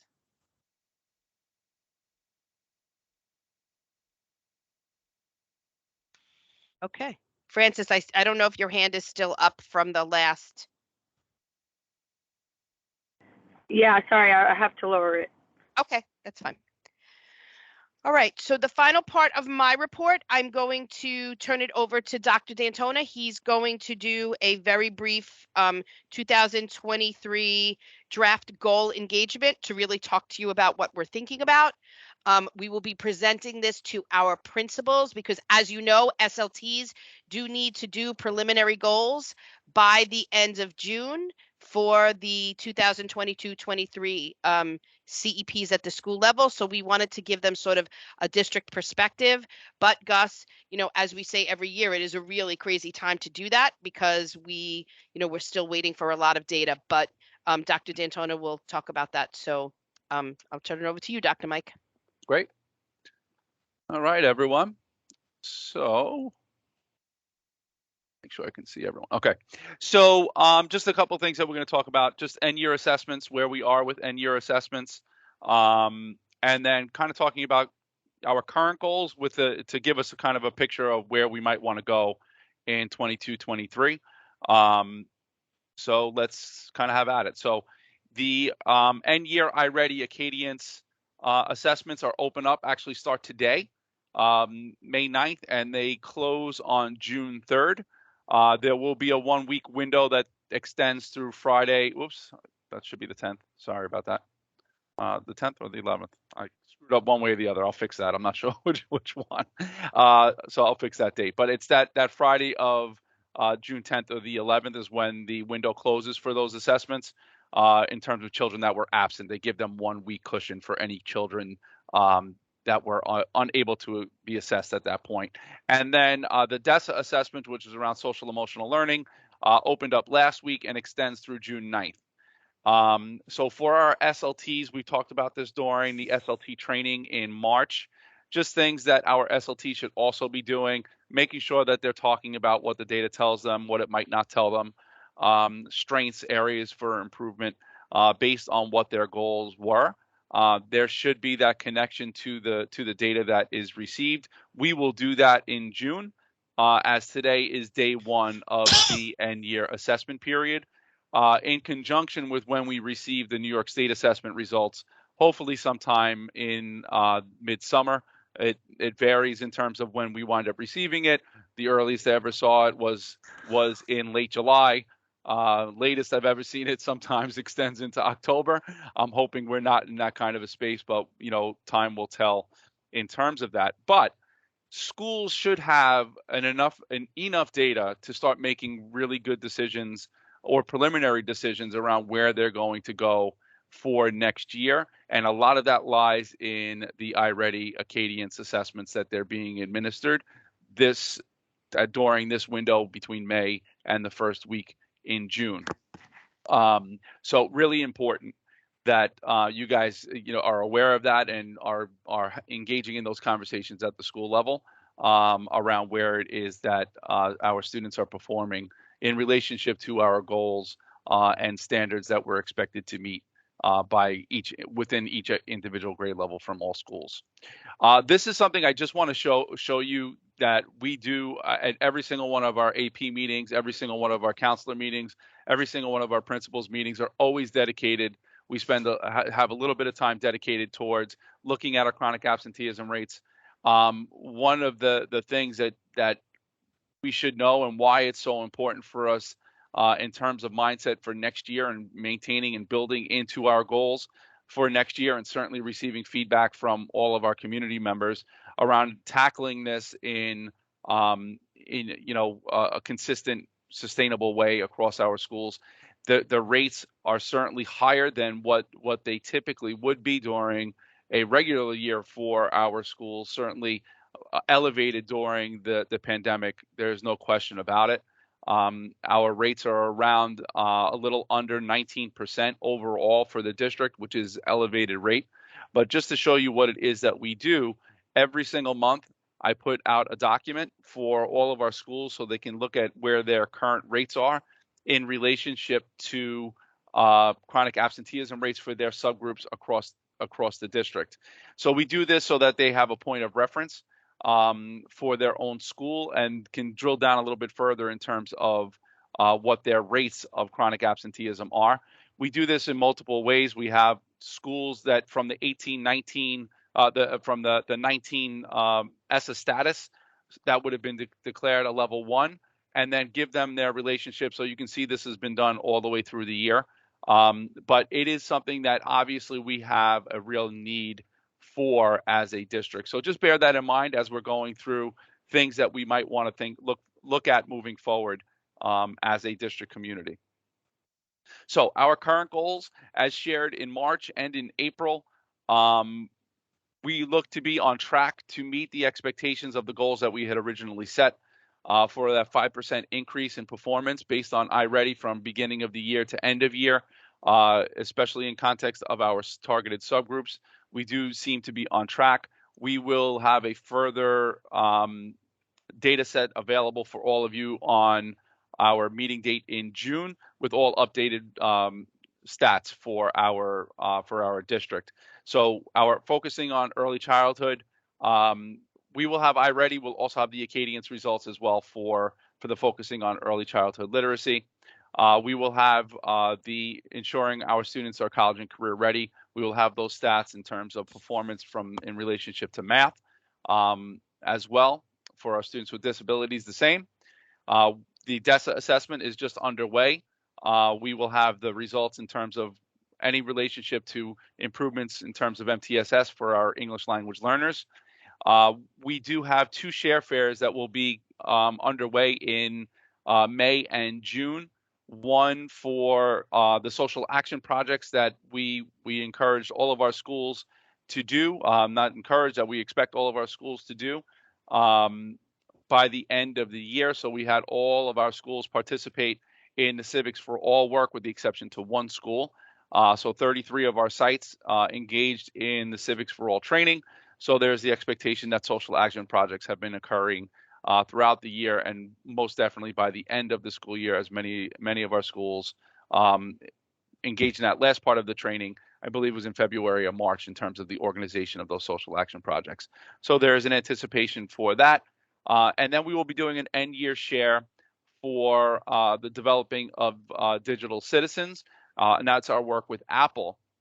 And the one thing that I do want to share, I'm only going to show a couple of minutes of this, but we do have some work that was done by PS242 It's our early childhood school. So this has its connections to the Apple work as well as social emotional learning. I'm going to share a little clip. The kids put together this presentation for us around the buddy bench. Can't hear it? Oh, again with this thing. Sorry. Let me share that again.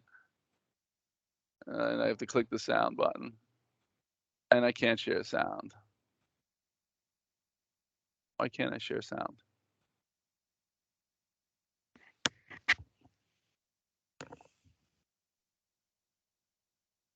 Give me one moment.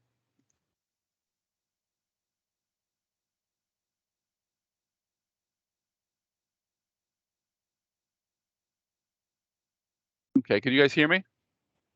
Yeah, we could hear you. You can hear me? Okay. Should let me do it now. Nope. Something with this device is not letting me share my sound for some reason in here.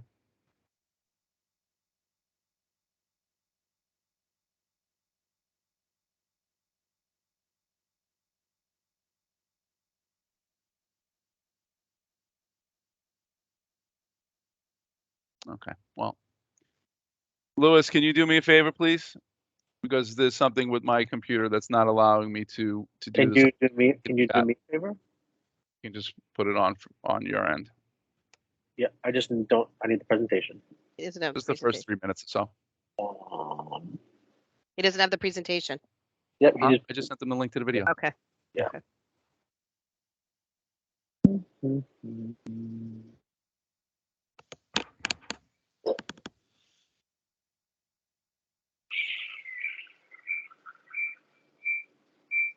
All right. It's me. Oh, I didn't check the box. I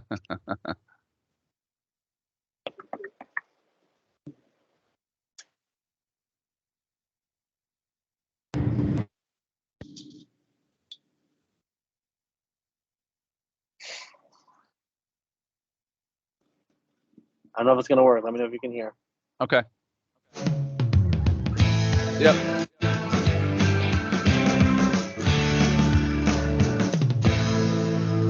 We are from class 2-311 from PS 242.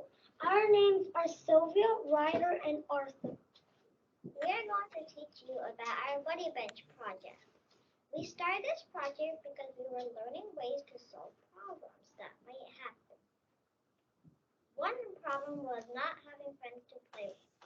So our teachers heard of a Buddy Bench. Schools all over the world are making them too. A Buddy Bench is a place to go when you are lonely, sad, mad, or just need a friend to play with. Our teachers showed us videos, read us a book, and taught us about kindness. We wanted to share this with our whole school. We worked together to make posters, slideshows, and jam boards.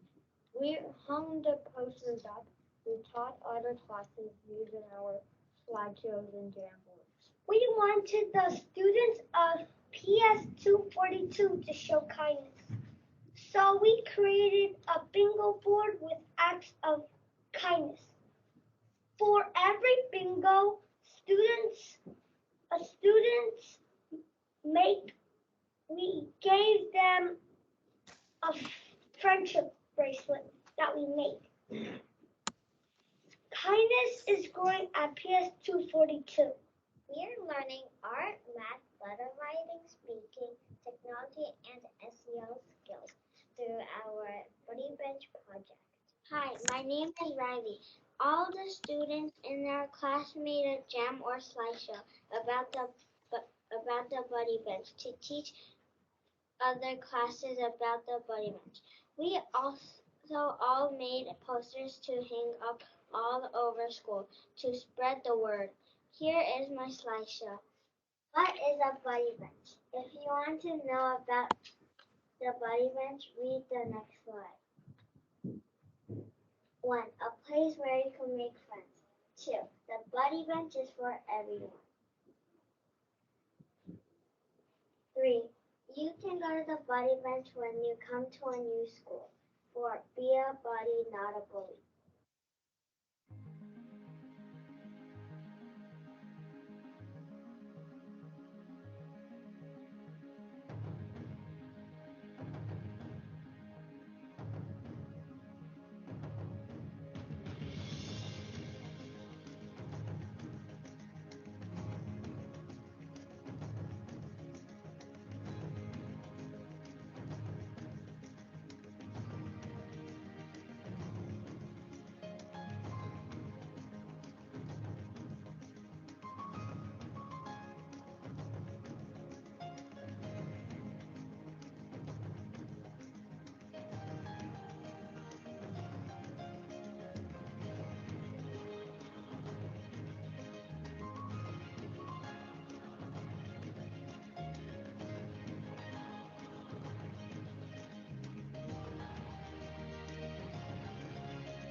So can I just want to say one thing. I was at PS 242 the other day, um, meeting with these kids, and they are doing such amazing work. One of the things that I think is really important is they're not just creating a buddy bench, but they're creating a culture, like teaching kids throughout the school what a buddy bench is and why you would have it. And so that's their whole kindness bingo campaign. And when I was there, they were doing math and they were graphing classes that weren't handing in the kindness bingo. And then they were going in and reteaching them about the buddy bench, which I thought was adorable. So the kids love the bracelets that these kids are making, but then they want to make sure that the buddy bench isn't just a place, that it's part of their beliefs in kindness at the school. So it was great. It was great work.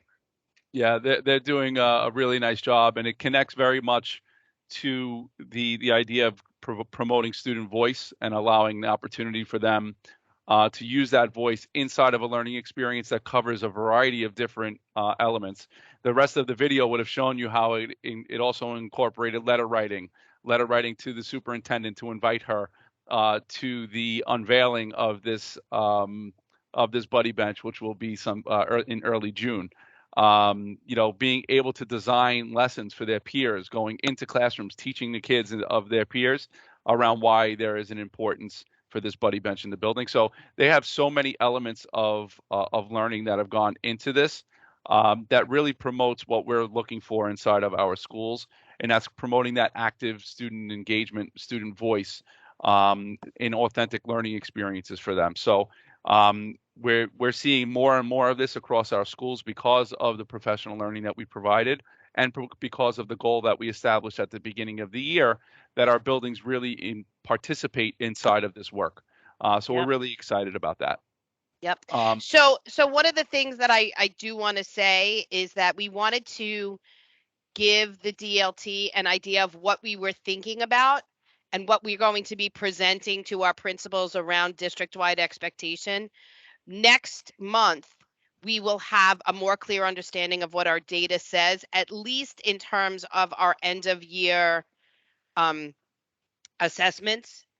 And then we will be able to really strategically kind of hone in on our goals a little more. But we wanted to really just make that presentation to you guys about we're thinking about chronic absenteeism, our equity visit cycles, continuing that, understanding what MTSS can and should look like across our schools. Mike, did you want to add anything else? Yeah, so I mean, those are kind of the things that we've really learned, and then the next part about of the work that we're thinking about for next year is being able to build on what we know about our kids, and that's really very much aligned with the CRSE training.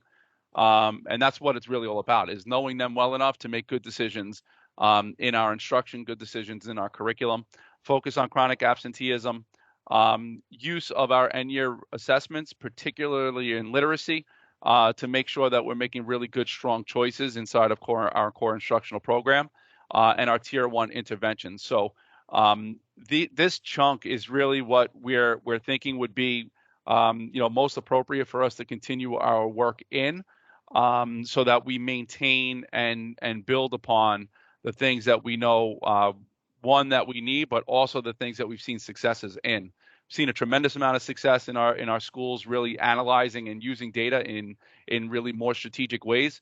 It's now really honing in on that and making really good choices for our kids inside of our classrooms. So, that's kind of where we're thinking in terms of next year, not completely shifting and changing everything, but sustaining course inside of things that we know we still have to grow in.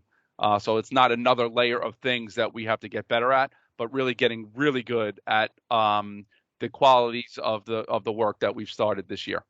Yep.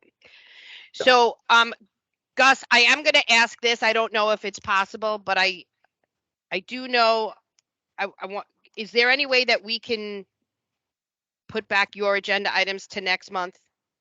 Sure. I just Okay. quickly want to say I'm not going to show the PowerPoint or any of the visuals that I have. I just want to say the following. I'm at QPN this morning. One of the first things I did when I came in is I asked leadership here about the DCP template.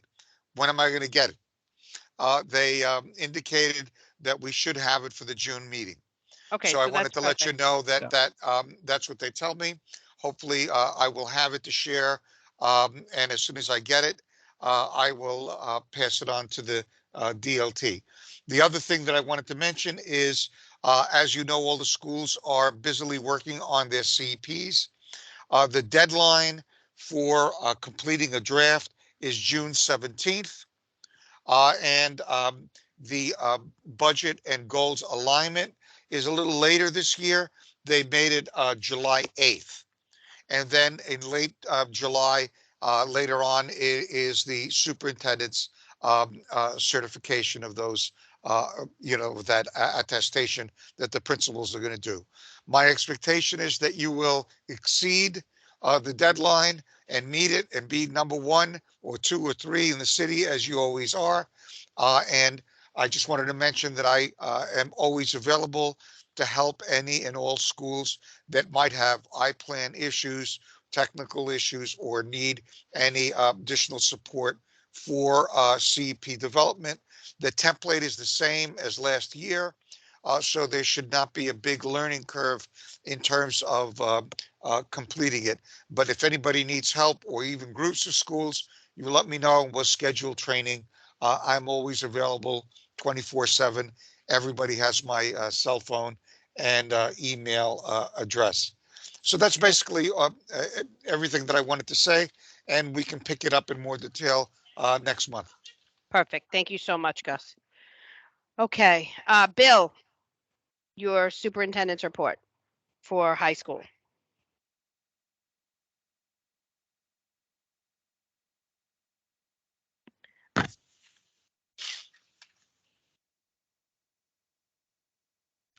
I unshared it. It's still there?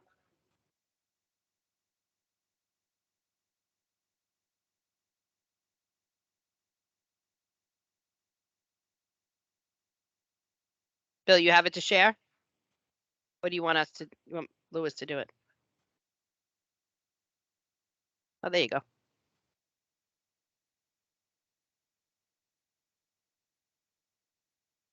Bill, I think you're muted. We don't hear you.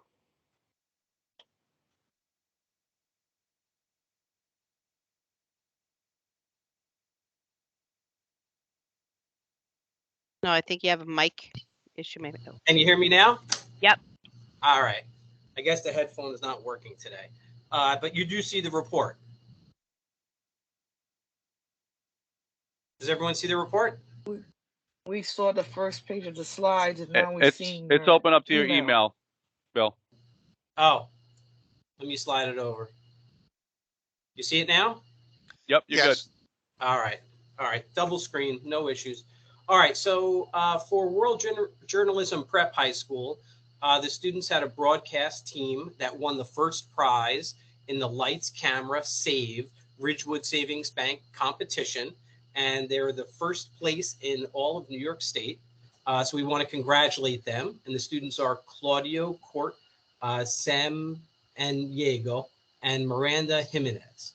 Their title was Two Sides of Investing. And if you click on this link, you can actually see the small presentation that the school did. So the question is, what exactly is Lights, Camera, Save? So through the ABA Foundation and bankers across the country, they lead teens to educate themselves and their peers about the value of good money habits. So we created an annual contest that runs through the local banks. Students between the ages of 13 and 18 of the ages as of February 21st, 2022, when the contest kicks off, they can send a 30-second self-made video to their host banks. Banks can then choose a winner to move on to the national contest. And certain ideas for these videos included automatic savings, budgeting, credit scores, debt, direct deposit, emergency funds, paying for college, protecting your identity, and retirement. So I think this is really important because this is part of what the high schools are trying to instill and teach our students, financial literacy, and these are really excellent topics. We're going to turn to Robert F. Kennedy High School. We've had some really interesting things happening here. So you'll see that we have a really wonderful donated painting, and this is oil on synthetic board, and this is sent to us by Stephen Pinn. And this is a suggested value of $1,700 that was provided to the school. And I'm just going to read a quote from RFK. This world demands the qualities of youth, not a time of life, but a state of mind, a temper of will, a quality of the imagination, a predominance of courage over timidity, of the appetite for adventure over the life of ease. And that's part of what we're trying to instill in our students here at RFK, the belief in themselves and the belief in a larger cause. Also at RFK, we partnered with Art Horizons, which has been one of the art programs that has been working with the cities for over 43 years, has impacted the lives of more than 10 million children and adults through the power of the arts. They committed to making the performing, visual, and literary arts and media expressions equitable and accessible to diverse people of all ages and abilities. We believe that the arts are fundamental to child's education, stimulating learning, enriching the teaching process, and providing lifelong learning. So some of the topics that the particular program reviews is engaging in a residency program. So that's where it's not just a one-off. They'll come to the school multiple times, usually throughout the course of a term or throughout the course of a year. They have offered live performances. They've had participating art workshops for seniors that promoted well-being. We also included this for our parents so that they could partake in this. And it was also an adaptive program for populations with special needs. So we're always trying to be inclusive. And here you'll see one of our seniors, Daniela, and she's making a wonderful necklace. Another thing that's happening at RFK, we recently had our blood drive, and we know that during the pandemic, we could not hold blood drives. So this is really, again, coming back to normal and really celebrating the life and blood work of the community high schools. So the SGO, the Student Government Organization, our student leaders helped to coordinate the blood drive. And we helped to collect 59 units of blood that will be used immediately. And you can see here that the 59 whole blood donations equals more than 177 lives affected. The next blood drive is going to be for next year. And you'll see that we have had many of our students participating and helping. I myself gave blood. Mr. Callman here, you'll see on the right-hand side, gave blood. Many teachers and many students participated. Again, more for RFK. We have a program called Bring Change to Mind, and it's a club, and they held a Decorate Your Own Cupcake event. Sophomores, the class of 2024, attended Broadway Bridges trip to The Music Man, which stars Hugh Jackman, and we'll remember Hugh Jackman as Wolverine in all of the Marvel comics. And we also participated in the TDF Wendy project to Hadestown. They had a city art tour and a dinner with their mentor, Dick Scanlon. And you'll see the picture of that in the very bottom when you'll see the students and they're at a restaurant. Next to that, you'll see Mr. Cohen, who's leading our SGO, He is also leading a lot of the theater productions here. And then you'll see various pictures of our students. The center picture, you'll see Hugh Jackman on the left-hand side with his hand raised with the white glove. And what he did is he actually, they had an auction for the glove, and it went to a certain cause. I'm not exactly sure what the cause was, but he received about $10,000 just for that glove. It was kind of an interesting and important thing for the kids to see. We also recently had an RFK Unplugged. This is very similar to what MTV used to do, where you'd have students read their poetry. They would sing their songs that they created, but everything would have to be unplugged, so no electric. Students and teachers gathered in the library, which the leadership team converted into a hot cocoa house. Students enjoyed cookies and cocoa while enjoying their favorite classmates, sharing their artistic abilities. The money that we raised for this particular event did go to the Ukraine efforts. And again, you'll see how it was decorated, and you'll see some of the students performing. John Bowne High School, John Bowne's Visual Arts Institute presented their first spring art exhibit on Wednesday, April 27th. The exhibit featured artwork of students representing all art courses, including the 2- and 3-dimensional advanced placement art, sculpture and crafts, sculpture 2, graphics, illustration, and digital media painting, in addition to fashion design and studio art. The exhibit featured a scavenger hunt and a message to the artist activity. You'll see pictures there. And then on April 27th, the Student Union hosted the Women's Empowerment and Leadership Summit. The student union leaders, who are overseen by Mr. Henderson, did an incredible job of planning, organizing, facilitating, and hosting this event. And this will be the last slide that I review. Again, this is for John Bowne. For those of you that like chickens, you can see that John Bowne really does have a huge and wonderful active farm right at the campus.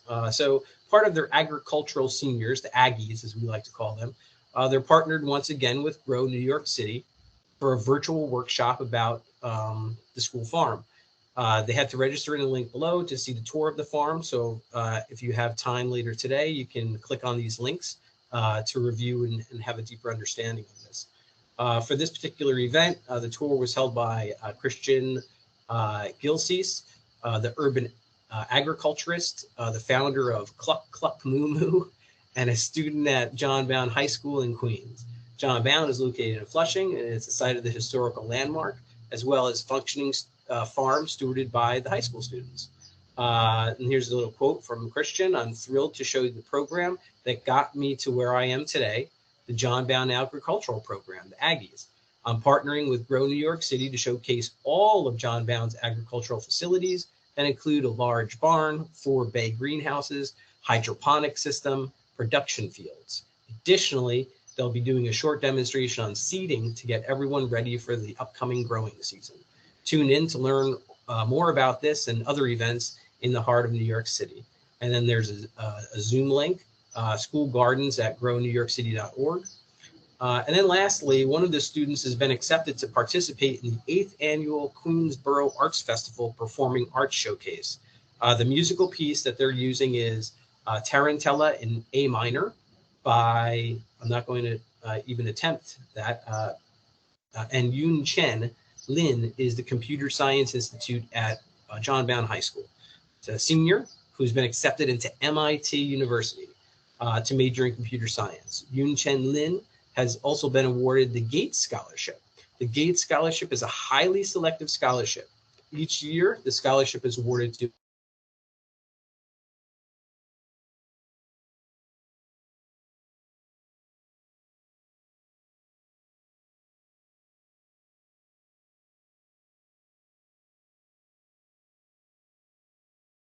over those. And that concludes the high school report. Okay. Thank you, Bill. You're welcome. Okay. Are there any other reports from any of our constituencies? I will start with CSA, Teresa. That's here. We're good. Okay. How about U of T, Lamar?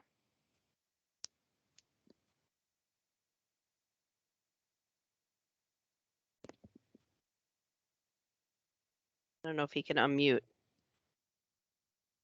Okay. DC 37, I don't know if you're in attendance today.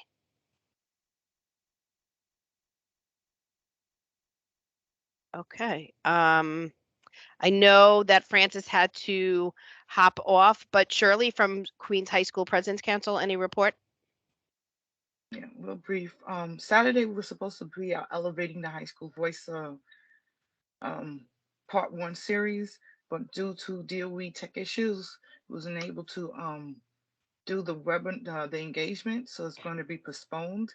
When we get the dates, we'll share it. Tonight is Queens High School President's Council monthly meeting, and we are doing a tribal event with Brooklyn and Bronx high schools Tuesday, May 24th, to talk about June Regents. We have the Board of Regent Chancellor, Dr. Lester Young, to present. And then the second half of that engagement is about parent leadership and why is it important, not parent leadership, parent involvement in your child's high school academic career. Okay. Thank you. And I know that you had sent us the flyer prior for Saturday's engagement. Can you send us the updated one? Shirley, when you get a chance, we'll send it out. Thank you so much. Yes, thank you. Okay, Joe, any CEC updates? So only that the Chancellor's office wanted to engage with the communities regarding the C-37 process and the applications for the superintendent position. They were supposed to give us a date by the 6th, which never happened. Now they're telling us they'll let us know about our town hall by May 11th, but we're supposed to have a town hall about the candidates between May 11th and May 18th. We have no further guidance from the Chancellor's office. I don't know if it's going to happen or not, but I just, wanted you to know that we are waiting further word by the Chancellor's office for that. Okay, since he brought that up, I'm sorry. Thank you, Joe, for the reminder. Since you brought that up, thank you for the reminder. So Thursday, they approached the high school president's councils and CCHS. We had a meeting with them this past Thursday, and the borough president's councils will take the lead on the borough superintendent. So president's councils, high school president's council will do the town hall for the borough superintendents, and the citywide council on high schools, CCHS, is going to take the lead on the citywide superintendents. And what we mean by citywide, we talk about Alan Chang, Richard Citron, the Access Schools, District 79, and New Visions. They'll take the lead on the town halls for those superintendents. And like Joe said, we haven't gotten the dates, but we only met with them on Thursday to see what the process was for high schools.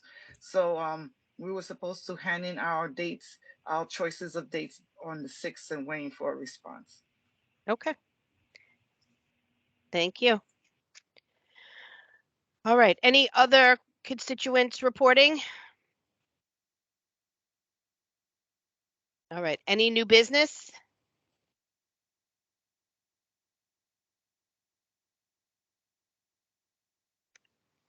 Okay. So I want to thank you for yet another very productive meeting. We will see all of you guys on June 13th. And with that, unless there is an objection, we would like consensus to end the meeting. Okay. All right, everyone, have a wonderful, wonderful day. And hopefully, I heard it's supposed to be nice this week. So let's get some nice weather going on. Okay. Have a great day, everyone. Bye-bye.